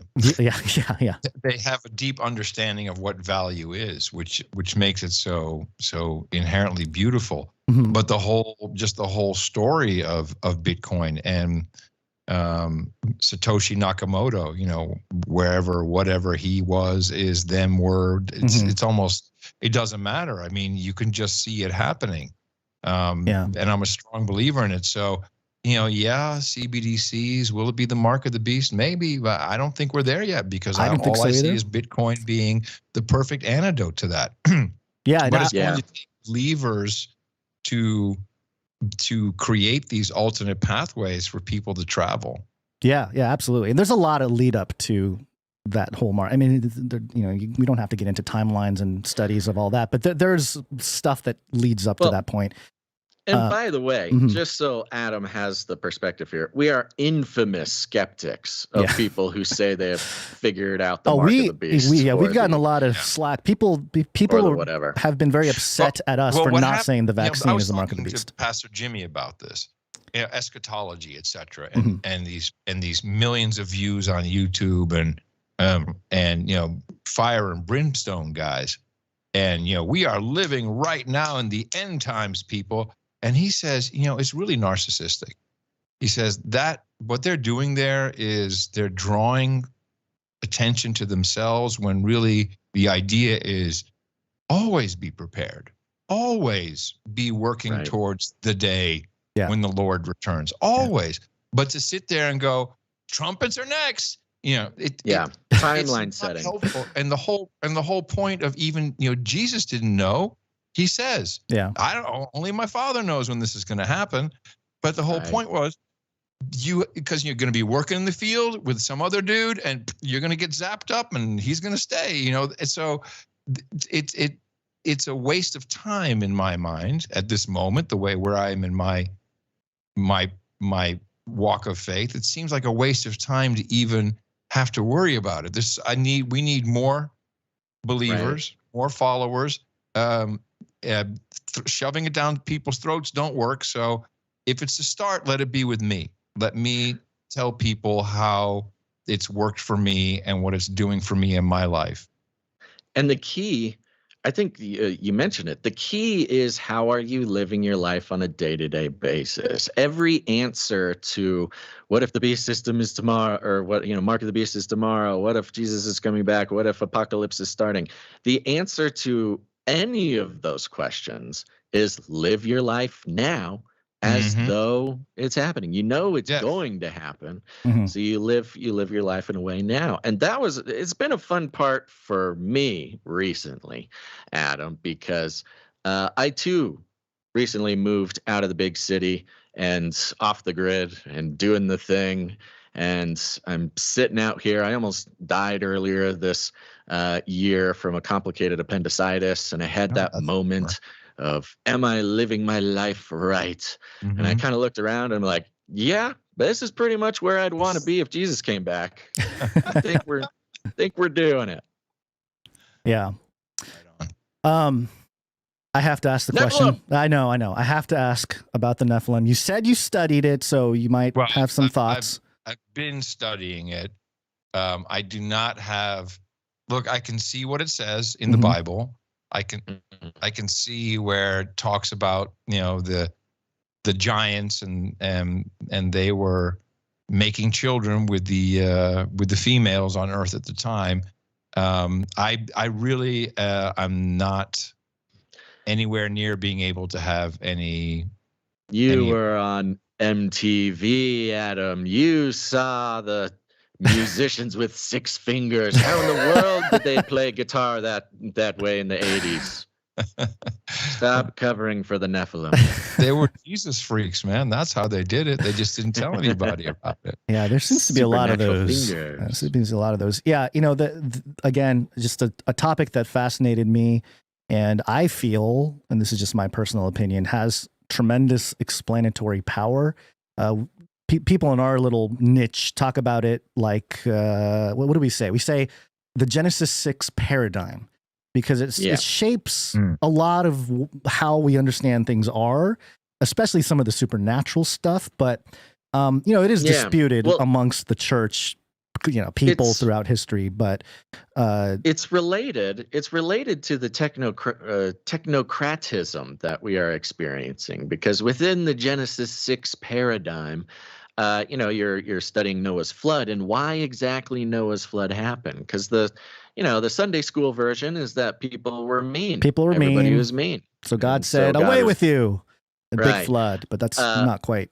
But some interesting scholarly and academic, Christian work into the times and into the topic, has some interesting implications for, perhaps the technology of the time was at a point where it could break some very specific rules that God has. Tampering with DNA. Yeah. Well, disrupt. Just before I forget, because I'm new to all this, so I may I'm just yapping here. Love it. So God promised us, gave a covenant. He said, I'll never flood the land again, the world again. And he gave us the rainbow. Yeah. And for that very symbol to be picked up by the LGBTQ, and here it comes, pride movement, that says so much. Yeah.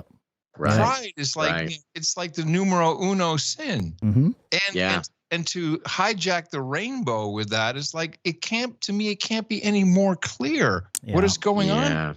Yeah, it's very interesting. You start to see all those things tied into modern culture in many different ways. But the narrative goes, and briefly, how the sons of God. It says sons of God. It's B'nai Ha-Elohim in the Hebrew, and it's confusing because sons of God is used for believers in the New Testament. So a lot of times the translation in English confuses people in the Old Testament. Hey, why are there believers in Genesis 6? I thought that didn't happen until... It's a whole thing. Right. But there are other passages like in Job where B'nai Ha-Elohim is used, and they're clearly angels hanging out with God in the throne room, and Satan's with them, and the whole thing. So clearly they are not humans, because it says the daughters of men. They saw the daughters of men and that they were beautiful. And if you look at the Hebrew there, it's daughters of Adam. It's daughters of Adam. So it's there's a Sethite theory that these are just two, the believers' bloodline versus the non-believers. But that marriage happens a lot now, and we don't see humongous giants being born. So I think something else is going on there. But and then also, they also live to be 120. It's like, I want that to come back. I think they're trying to figure that out. Yeah, but and then we can get into Tamim. The reason why Noah was picked was, yes, he was righteous, but it says he was blameless. You look at the Hebrew word there, Tamim, and it means blameless, like a blameless sacrificial lamb, for example. So why was he pure? He was uncorrupted, perhaps in a more genetic sense than people might want to feel comfortable with, thinking about. And then we think about Noah's life. We have the flood, and then we have 350 years after, which many people have shown that Noah was alive during the Tower of Babel.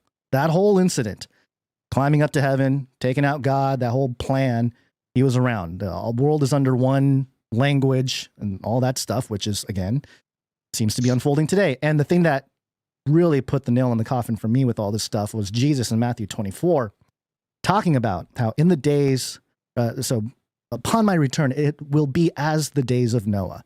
And people have sort of dismissed it as like, people are marrying and people don't know what's going on. And all of a sudden, boom, Jesus comes back. But then you think about, wait, what was going on in the days of Noah? Let's just look at the days of Noah. Well, the flood, the Tower of Babel. And then you look around now and you're going, we got genetic engineering. We were in the biohack generation. We're mixing with animals and all kinds of stuff. We've probably been doing that in some island somewhere for 100 plus years. We are living in a situation where surveillance has become a much more pervasive part of everybody's lives. And we talk about. I'm working on a documentary now about. It's the subtitle of Age of Deceit 4. It's called. Oh gosh, I'm completely blanking on my own documentary subtitle. Okay, where was it? Well, it's about the counterfeit ledger of life. And so you have the book of life, and then we have what we're trying to build, this surveillance apparatus, is this counterfeit ledger for everything, everybody's actions. And so I see all these parallels happening, and to me, it's just fascinating that and I'm not saying, hey, this is the end, the end's coming up. Once Netanyahu, declares himself king of Israel or something, and he starts flying in the air in a UFO. Hey, he's back. Jesus is back. It was BB all along or something. I'm not saying any of that, but I just think we're in a very interesting time.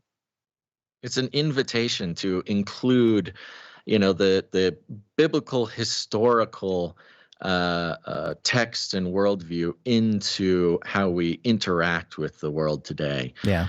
Because I think that's a question a lot of people are asking. There's a lot going on. There's a lot of scary stuff, but from surveillance to control to globalism, and putting it in the context of what we've seen before. When we have a word for it, when we have a vision for what's happening, we're much more able to navigate it in a healthy and godly way, in my opinion. Yeah. So it's not just that's the fun of it. So stay tuned, Adam, for all this and more. Yeah. It's the basic instructions before leaving Earth. I'm sure you've heard that acronym for the Bible. And it seems to apply from everything from your relationships all the way to what's going on behind closed doors. So, well, I look forward to picking this up on the next time I come on if I'm invited back. Oh yeah. Oh yeah, baby. Oh, yeah. Oh yeah, baby. You're saying those magic words. I would enjoy that very much. And I actually have to go now because I have people showing up in half an hour. Yep, That's perfect. a good reason. This was really sort of a dream come true, Adam. We really appreciate your time. Thank you, Adam. You've been so gracious and generous with your telling of your history and your inner life when it comes to finding the Lord. And we just really appreciate what you do. We appreciate what you have done, what you do, and what you're working on for the future. And yes, if you'd find yourself feeling generous again, we would absolutely love to have you back on the show. We'll do that for sure. And I want everyone who is listening / watching to support you guys. If you get value out of this podcast, then send it to them. You know how to do that. And thank you for carrying the value for value flag, the podcasting flag, and the Jesus flag forward. It's very important, and I feel like I feel good that I've been able to contribute to that. Thank you. I appreciate that very much. We got a lot of flags around here, folks. You know this, and make sure to check out Adam Curry everywhere. I mean, the No Agenda Show, of course, on podcasting, but you Google it. You got a lot of fun stuff going on, Adam. If there was anything specific that you want to pitch before you go, I want to give you a chance to do that. Go to podcastapps.com. Get yourself a modern podcast app. That's it. There you go. That's the revolution, folks. That's the next stage of the revolution. You've seen how far podcasts have got us so far, and that's what's going to bring podcasts into the next generation. Gatekeep-proof speech. It's something we all care about. Adam Curry, thank you one more time. We're going to don't go, folks. Stick around. We're going to be thanking producers after we say goodbye to Adam Curry, and we'll be finishing out the show. But Adam, really appreciate it, buddy. Thank you. My pleasure, and we'll see you guys soon. There you go. Thank you, Adam. Okay. Appreciate it. All right. Bye. Well, there you go, folks. It happened. It happened. Finally happened. That's the happiest day in Canary Cry history, without the, of course, excluding the birth of the samurai ninjas, or I'm sorry, the baby samurai princess, and of course the samurai prince over there in the Gonzo Shimura household. But here's the thing: the show's not over yet. Let's take a second and thank some producers, Gons. What do you say? Let's do it. Yeah. Interesting transition here. Executive producers. That's right. You heard it, folks. We're on the value for value model, which means this show is only possible because of the participation of the producers. And those producers are you getting involved with your time, your talent, or your treasure. We're going to start out thanking some executive producers who come in with $100 or more to support this show, to keep it going for all of you. It's not just Gons and I thanking these people and thanking God for these people, but you should do the same. So let's start it out, Gons. What do you say? Sure. You guys got to fix your face on the live stream. Fix my face. Fix my face. Make me look pretty, Gons, while I scroll. Having some trouble in the metaverse here, scrolling. Face. Yeah. Next time we have Adam on, we'll talk more about VR podcasting. For those who don't know, Adam is, as you can kind of tell, sort of historically skeptical about technology. Yeah. However, that just puts more weight when he does see the possibilities in something. And VR podcasting, he has talked about this before, and as the sort of, well, the PodFather, to have him see the potential in VR podcasting, my lot in life was very, very encouraging.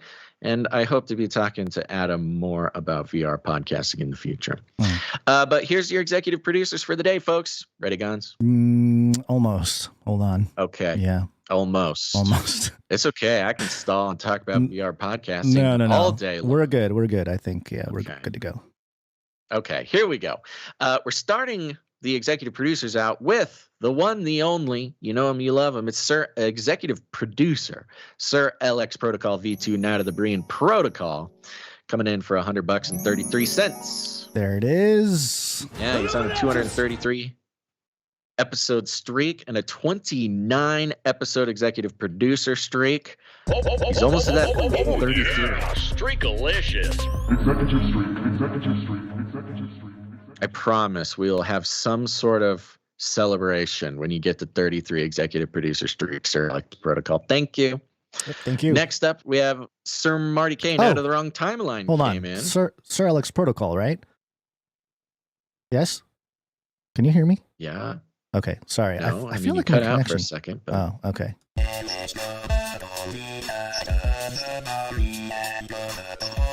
Where'd you find this? There we go. There we go. Okay, getting back in the flow, folks. Yeah. Next up, we got Sir Marty Kane, Knight of the Wrong Timeline. Thank you, Sir Marty K. Yeah, coming in for $100 and 1 cent, Ooh. making sure that to let us know that he's okay with us disclosing that amount, throwing that 1 cent on there. Thank you very much, Sir Marty K. He's on a 5-episode streak. And the only note I saw from him was he sent in a note that says, I just saw your banks tech are getting or got hammered. Remember to always have some cash laying around. Yours truly, Sir Marty K. What bank tech got hammered recently? Bank of America. There's a couple other banks. Oh, the payments. Yeah, there's some stuff. Okay. That went down. The auto deposits got messed up. Oh no, I thought it was just signs of what's to come, folks. Rumblings. Yeah. No, there's some stuff happening with the banks still. And maybe why Bitcoin is around for a time such as these. Yeah, who knows? Mm-hmm. If God didn't give it to us, he certainly can use it for his glory. Amen. Next up, okay, these next couple are fun and wonderful, and I want to thank them. We have executive producer Jimmy M. Jimmy M, thank you very much. Yeah, Jimmy M came in for 333.33, 333.33. All right. Megaluminati. And here's the explanation. He was sending this in, not to necessarily get an executive producership, but to make up. He was one of the 44 supply drop redliners who had been getting free supply drops during the year. Uh-huh. And he says, this shall not do, and I shall make up the difference for all the supply drops that I missed. So this is what he's doing. He's a man of honor. He's a man of nobility, and we really appreciate it. So that 33333 is 10 months worth of supply drop support that wasn't getting transferred. Yeah, the more I do the math on my bad job tracking the supply drops, the more I'm realizing it costs us thousands of dollars, not hundreds of dollars. So it's okay. Lessons learned, folks. This is why we don't do retail. But he sent a note here. To the other 43 CCNT supply redliners who received the drops and didn't pay, needed to step up and take care of our podcasters. Basil and Gons are a blessing to all of us in this crazy upside-down, non-spinning, stationary Earth. Here is my makeup treasure. Ah. Thank you very much, Jimmy M. Thank you, Jimmy M. Where'd Really you find this?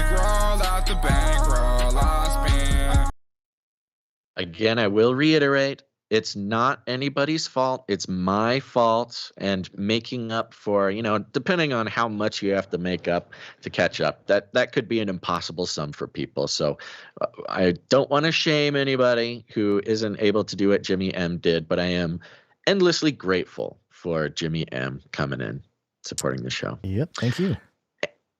And along the same lines, we have executive producer Dwight B. Hey, Dwight B. Awesome. Yeah. I'm going to skip his amount because it doesn't matter. He didn't actually have a choice in it because he says not really producing an episode per se, just making up for all the missed supply drop t-shirt council payments. Sorry for the hassle. No, I'm sorry for the hassle, Dwight B. I'm sorry to everybody. So thank you very much. He's catching up, but we're giving him an executive producership for it. Yeah, awesome. Where'd you find this? Thank you, Dwight B. Yeah. And you know what? Oh, I see we have 2 knightings for today. Ooh. Okay.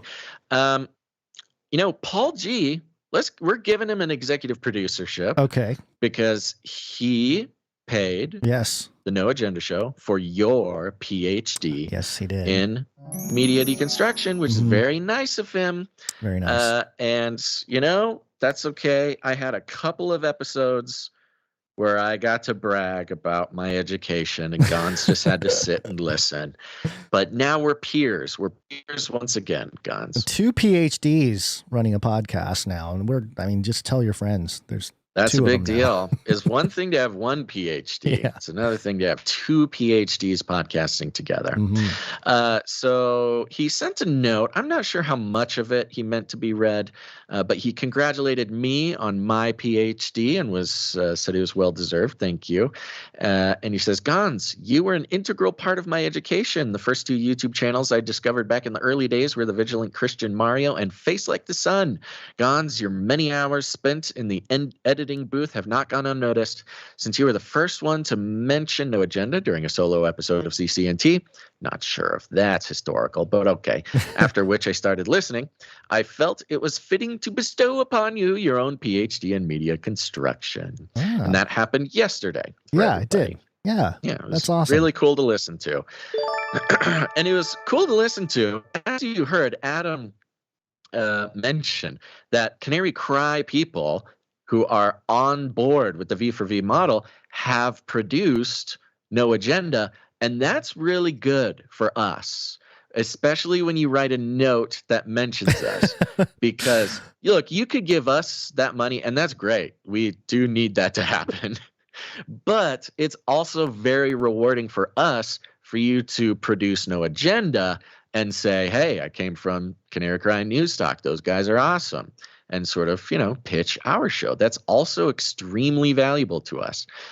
So thank you, Paul G, for that. He says, I also have achieved knighthood.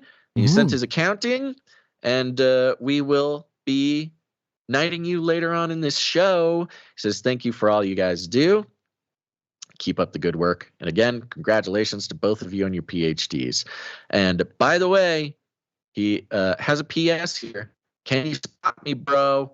Our family is kind of going through a tough time right now. Spot on, Paul. Spot on, Paul. And we are excited to knight you during the show. Yeah. Where'd you find this?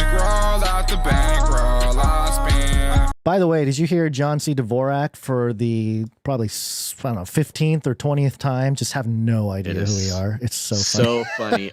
Oh, we should have mentioned that to Adam. Yes, there's a funny running joke because our name has come out the mouths of both Adam and John about a dozen times at this point. And every single time, John is like, never heard of it. Canary Cry? Don't know. That's weird. I don't know what that means. Is it a show? What is a podcast? What is it?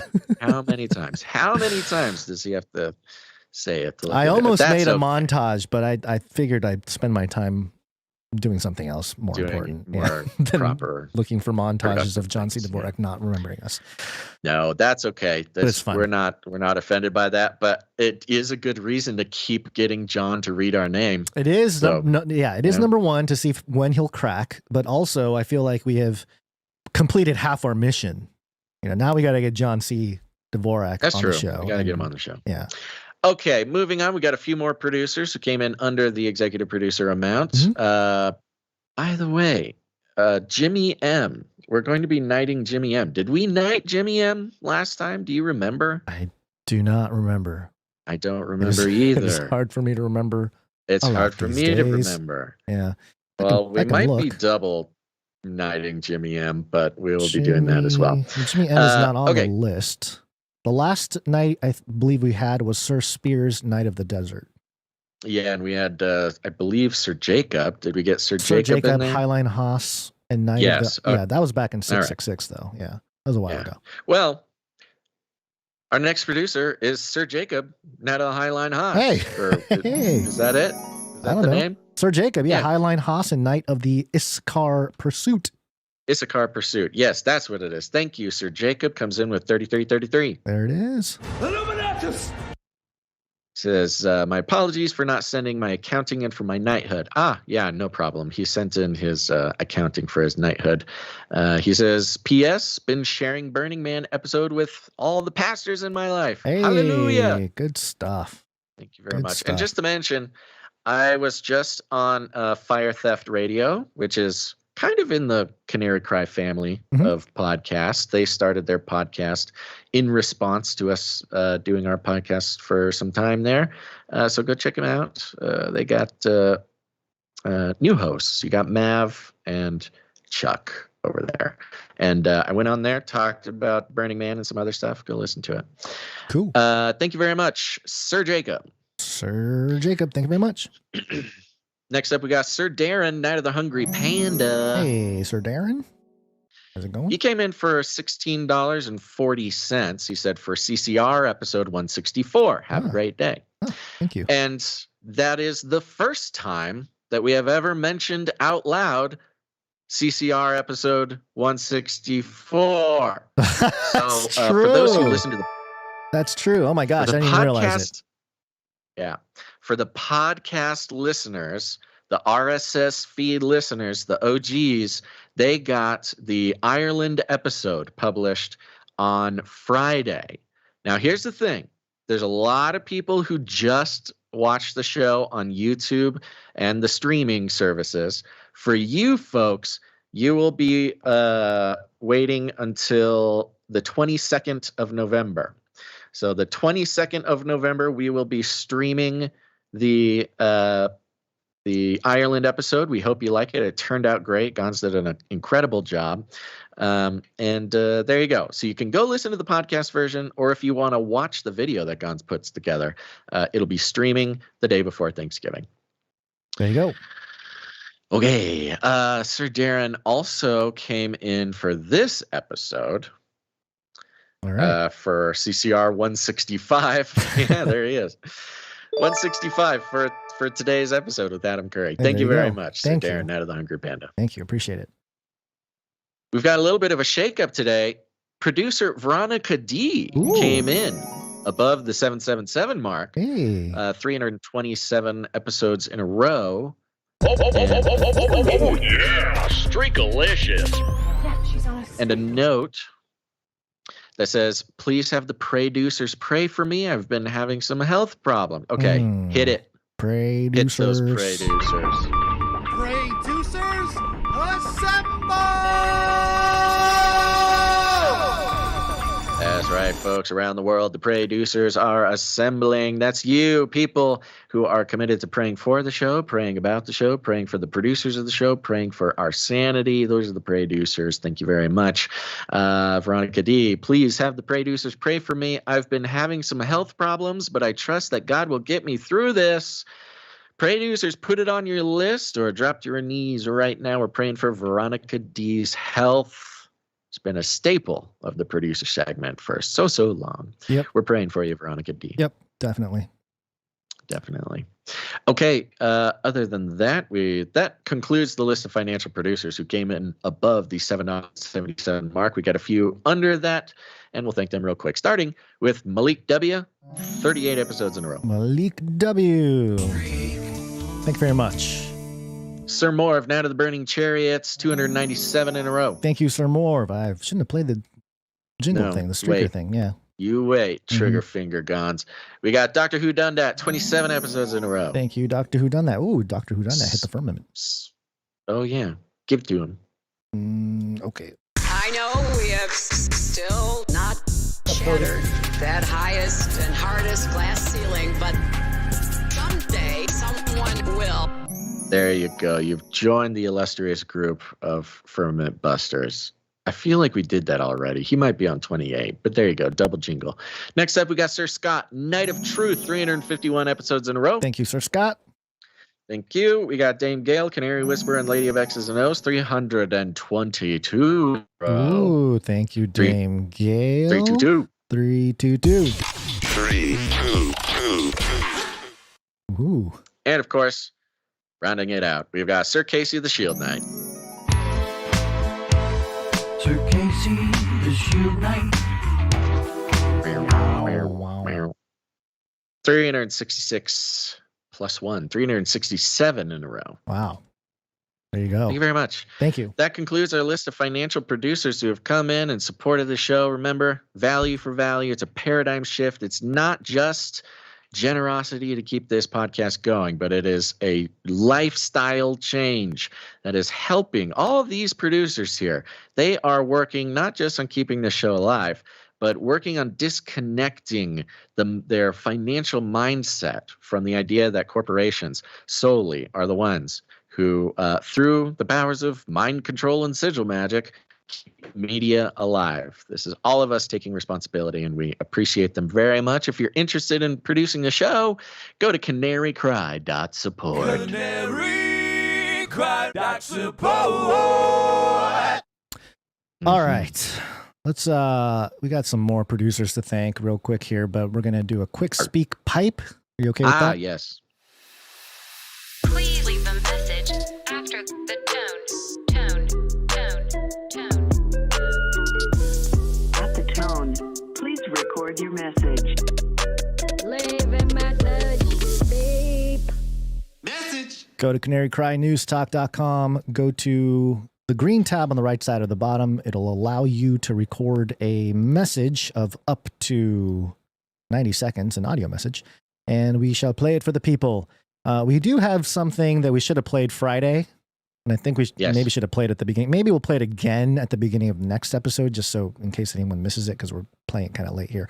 But it's a message from Sir. You're talking about the Isaac. Ike. Yes. Let's move Sir Ike to Wednesday. Okay, got it. Okay, all right. Yeah. We need it needs to be a whole thing. Okay. Sorry, Ike, for putting it off one more time. We forgot to give him a warning about Friday, but it's a big message. I want to play it at the top. Got it. Okay, well, then we have Silly Goose Elder Dave. Serious Goose. Hi, guys. Serious Goose Elder Dave here. Oh, serious. I want to extend my thanks to Basil for extending me the invitation to vent my hate here. Oh, here it's we not go. directly on him, but he is responsible for these geesnicks following me around. But my hate is directed toward the media. I despise the media for two reasons. The terms gun violence and assault weapon. Guns kill people the way cars are in jail for homicide, and assault weapons. There's no such thing as assault weapon. Oh, no, excuse me. They're all assault weapons. Assault is a verb. It's not a personal pronoun like, she's the finest shotgun I ever had. So the misappropriation of the language drives me nuts, to the point where I can't even express myself properly. But a pen or a screwdriver can be an assault weapon. There's no such thing as an assault rifle. They're all assault weapons. There. Now I'm going to calm down, and I love you, and God love you, and for that, have a nice day. Gotta love. I love that occasionally we get to be an outlet for boomer rage. I really appreciate it. And I had never thought about that, actually. Yeah, the whole assault weapons propaganda, that's just pronouns for objects. It's true, yeah. So wise. So wise. Serious Goose Elder Dave. Thank you for the message. Thank you for that. And we shall thank some producers coming in with their talent. Let's do that. We're going to thank let's do it, bro. Audio producers. Audio production.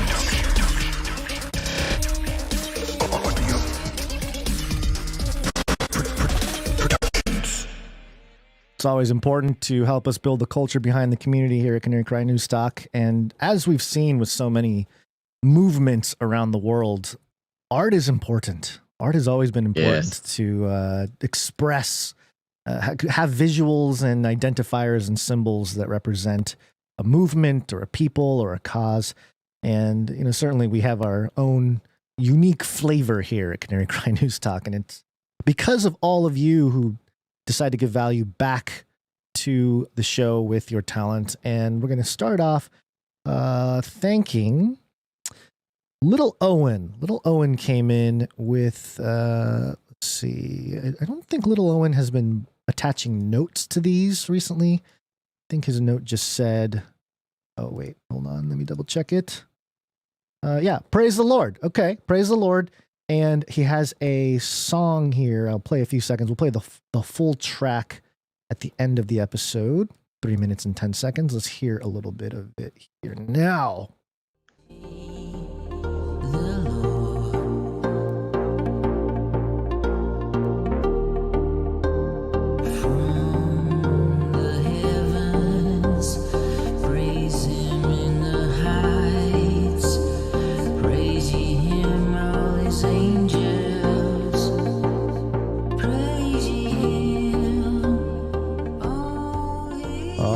Feel it.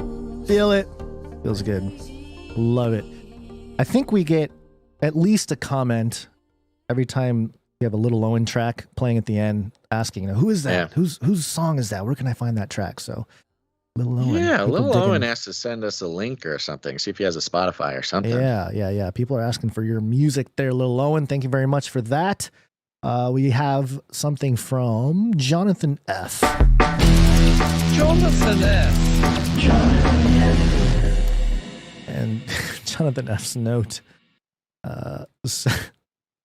Vladimir still begging for the sweet, sweet petrodollar funds. Financial support, okay, please. Support, okay, please. Financial support, okay. Financial, you can't give us.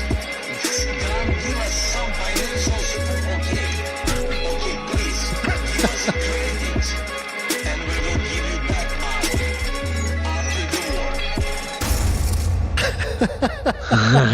That's very funny. That is very funny. That was a kind of a sad moment, I would say, for Zelensky. Obviously, we didn't talk about it, but he's kind of begging for money. I really did sort of pity him. Wasn't it sad? Yeah, I thought it was. It was actually kind of sad.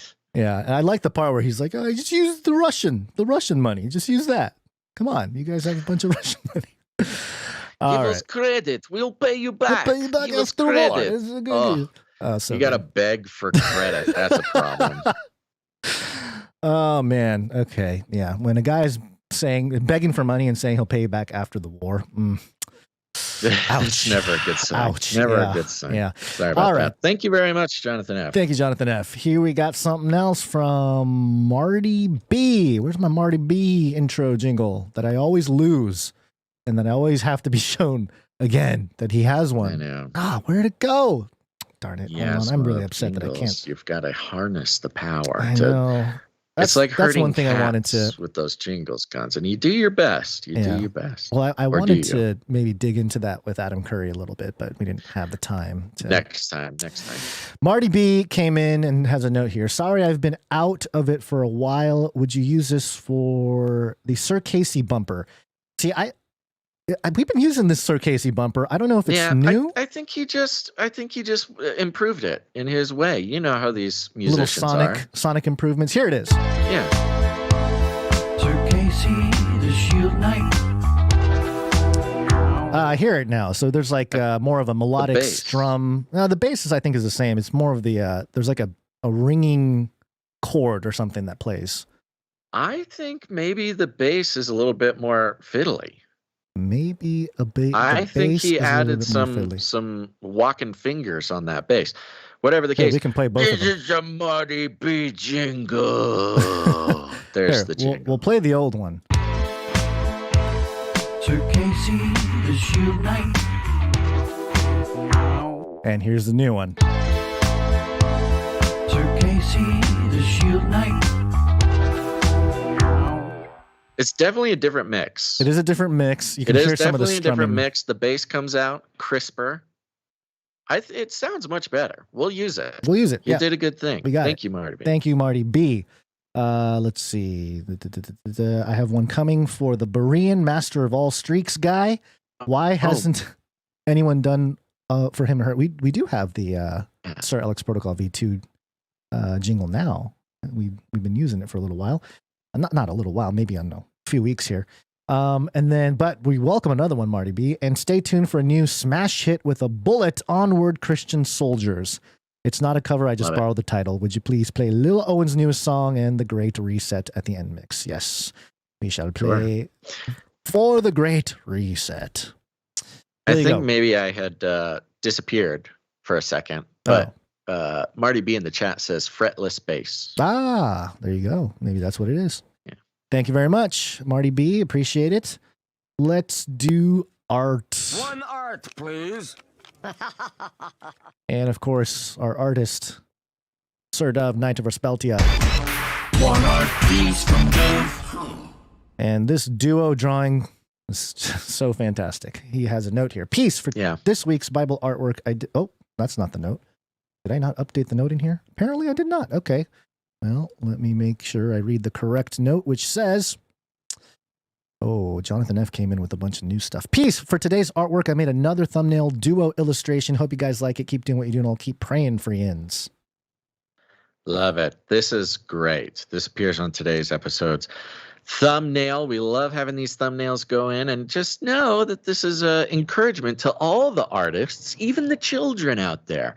If you want a way to really help out the show, we need a new version of Gons and I for every thumbnail. It's science. And so even if you're a child, draw a Basil, draw a Gons, send it in, no matter what you do, who you are. Go to canarycry.art to upload it. But here we have a great one. In the background is sort of the fog of war and a medieval battle. You see some guys, some spears, some helmets, the fog, the sun just shining through the fog. And in the foreground here, we've got the googly-eyed Viking Canary and the samurai Gons. Very nice. The Viking Basil looks absolutely fantastic and ludicrous. But this seems like it was modeled after a video game. I can't remember what the video game is, but it's a Viking with blue face paint with some two hand axes, one in each hand, some very specific Viking armor. Very well done. A little detail. We do have my appendix scar on the Viking there, looking very, very battle worn. Mm-hmm. Very cool. We've also got, looks like the red outlining of a googly-eyed Basil with a googly-eyed cat on my head, on the sort of girdle, the girded, what would be that called? It's belt like of truth. But, the belt of truth, right? That must be from a former piece. It looks very familiar. Thank you, Sir Duff, for that. The Gons Samurai, you've got your praying hands samurai helmet on, which is hilarious. Very good. Yeah, very good.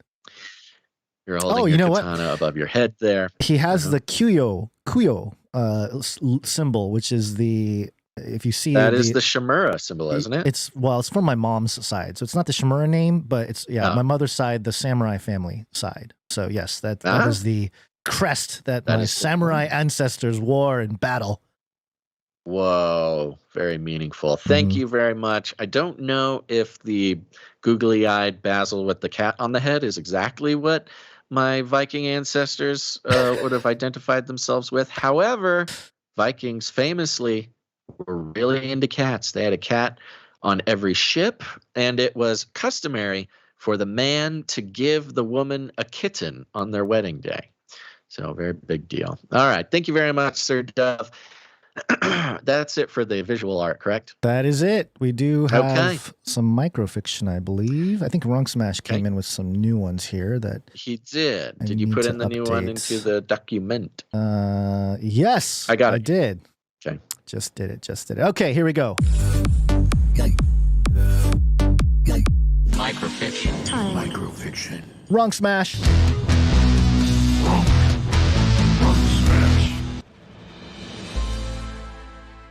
Mom, what happened to Dad? Asked the younger of the two samurai to the regal lady standing in the doorway of the pantry. Her expression changes from stern frustration to a wistful sadness as she remembers the end of the good times. She sighs deeply.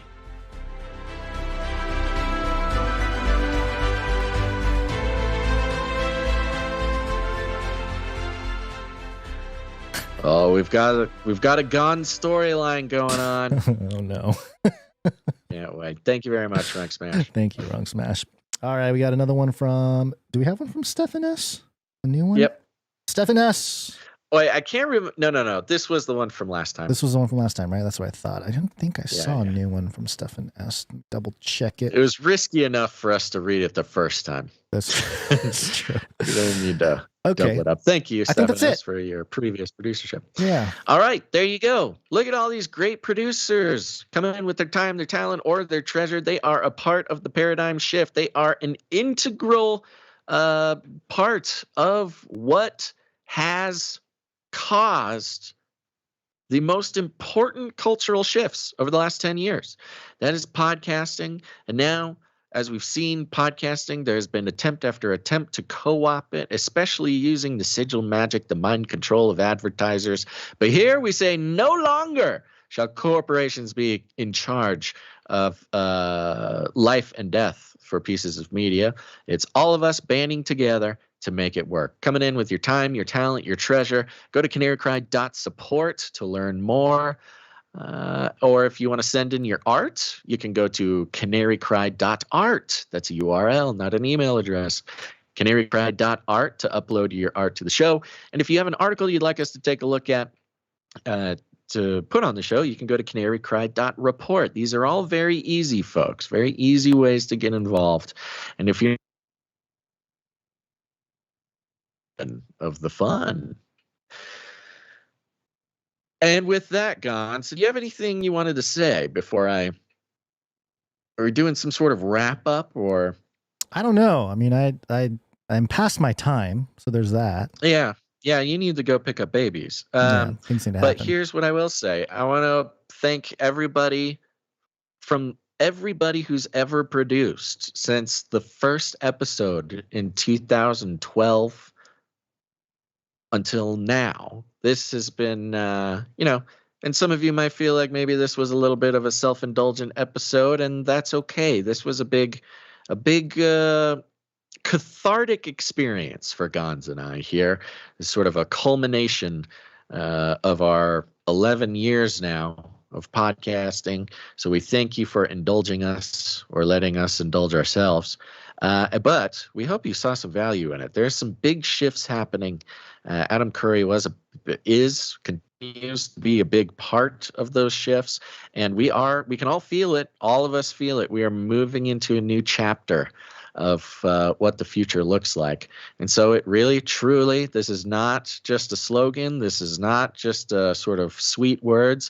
It is literally up to every one of us to participate in whatever the future looks like. And you can participate in it either by participating in independent value for value, or you can participate by staying a part of the former system. That would be really convenient to the powers that be. Staying a part of the former system, trusting the powers to create the new system, absolving yourself of responsibility for whatever the new system looks like. That would be the easy way out. So everybody who produces this show in whatever way they do, they are not only helping the show live, but they are making a statement to the powers, the principalities of the air that are currently ruling the earth, that we will not go silently into whatever next phase of darkness that they have planned. So thank you from the bottom of our hearts. Anything to say, Gons, before we thank the last people and head out? I second all that, and yeah, it's been quite the journey so far. I'm sure we will see ebbs and flows as time goes on, and maybe we're maybe due for a little pump. It's been Talking quite about crypto. No, I'm talking about our sentiment. This podcast. This podcast. Oh. Yeah, it's been a bumpy year, but it's been really a bumpy 3 years of a lot of volatility, I would say.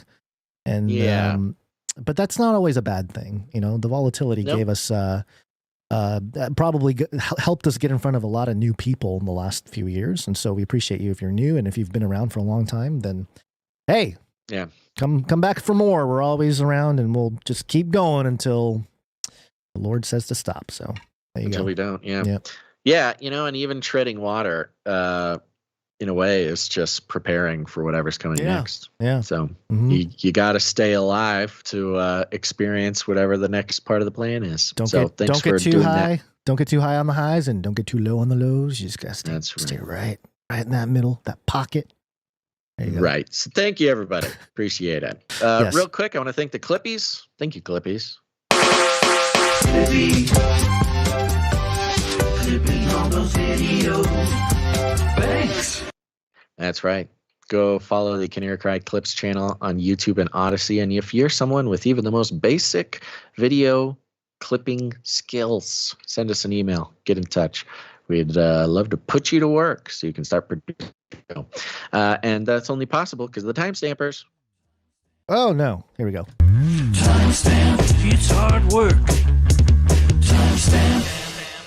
Yep, and I want to thank producer Morgan E. for, I think, what episode is this? I don't even know. 688. This is 688. CCNT, okay. Technically, yeah. Or do we know who did timestamps for 687? I believe it was either Jade Bouncerson or Morgan E. And I'm looking at it right now. You think so? You think it was either one or the other timestamper we have? Yeah. I'm pretty sure. Pretty good guess. Jade Bouncerson.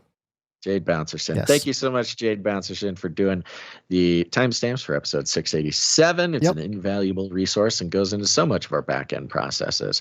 Thank you to Jam for the links. Thank you, Clank, for clanking. And other than that, folks, share the show. Share it with friends. Share it with your family. Share it with Aunt Sharon. Yep. And here's the thing. You can put on your social media. You can do whatever you want. But you can also share it in a new, exciting way that shows your skills, your independence, your the beauty that God has put inside you. You can use that all to share the show. And what a better way to share the show than to start another podcast. Start a podcast, make it the Canary Cry Fancast, send it out to all your friends. Canary Cry Fancast is certain to be a successful show in one way or another. Breakdown, post-game breakdowns. It's what we're missing. Here's the thing. I have started many side podcasts. And trust me, I get it's difficult to start a podcast. It's difficult to start it from scratch. It's difficult when you don't have an audience already. But if somebody were to start a Canary Cry Fancast, you better believe we would be pitching that podcast every single episode.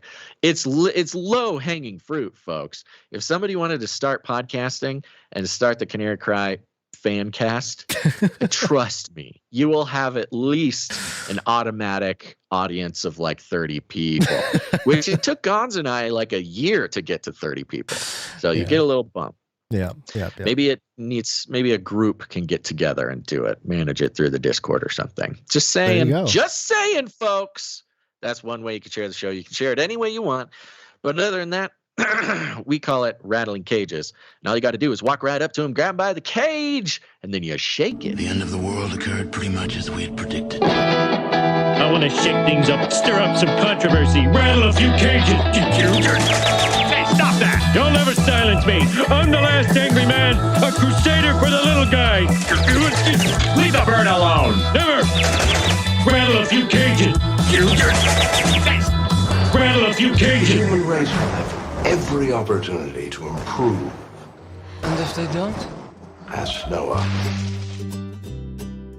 That's right. Just ask Noah. Got any last words? I don't know. We did it, Basil. We got Adam Curry on the show. It happened. This is a big deal for us. Thank you, folks. Yeah, thank you to everybody who's supported us over the years, and we will continue to do our thing. But it's kind of nice to say thank you to the man who's, is even more responsible for what we're doing than I even realized. Like I knew he was responsible for influencing me and you and stuff, but way more. No, I was struck. Yeah, I was struck during my rant about just how specifically that man is responsible for what's going on in our lives. I mean, obviously, pretty much all of our lives, since all of our lives is this podcast now, except for your children and such. Yeah. It's weird. It's weird that there's a single human being that you can credit for like the actual life you live day to day. It's rare. It is rare. Yeah, maybe Besides this is your similar. parents or I was going to something. say, this is similar to maybe like the Pope, like 700 years ago. Right. Yeah, something like Like that. everybody has to bow All to right. the Pope. Excuse me. Thanks, everybody, for tuning in to this episode of Canary Cry News Talk. Make sure to tune in next time, but until then, think outside the cage.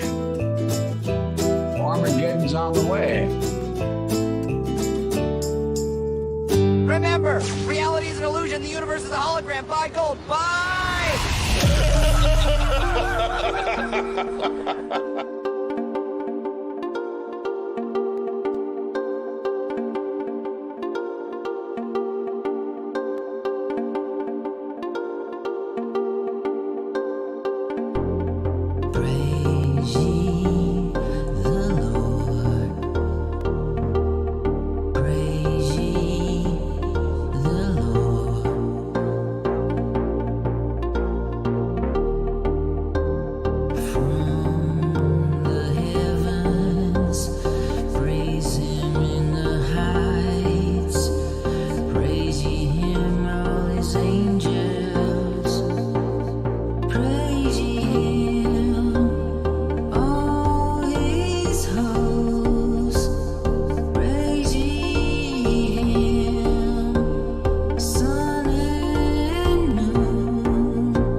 Solutions for the problems that he created. So step right up for the great reset. For the great reset. Hiding in the shadows, he's always behind the scenes. He's pulling on the purse string. He's got control of everything. He's got the solutions to the problems that he created. So step right up for the great reset. For the great reset. He serves his master with fervor. He's a Luciferian. He bound up and determined to bring us to an end. It's the final solution. Destroy the human race. So walk right up to the great reset. To the great reset.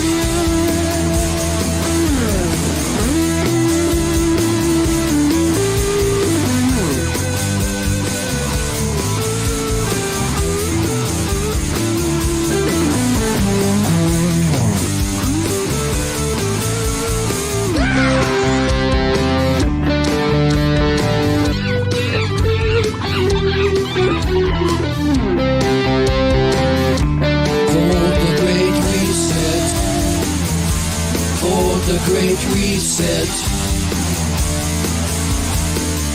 There's only one way out through the door, but you'll need the code. 10, 5, 19, 21, 19. Or you can step right up for the great reset. For the great reset. For the great reset. For the great reset. We take no money from corporations, commies, or cartels. Canary, cry back support.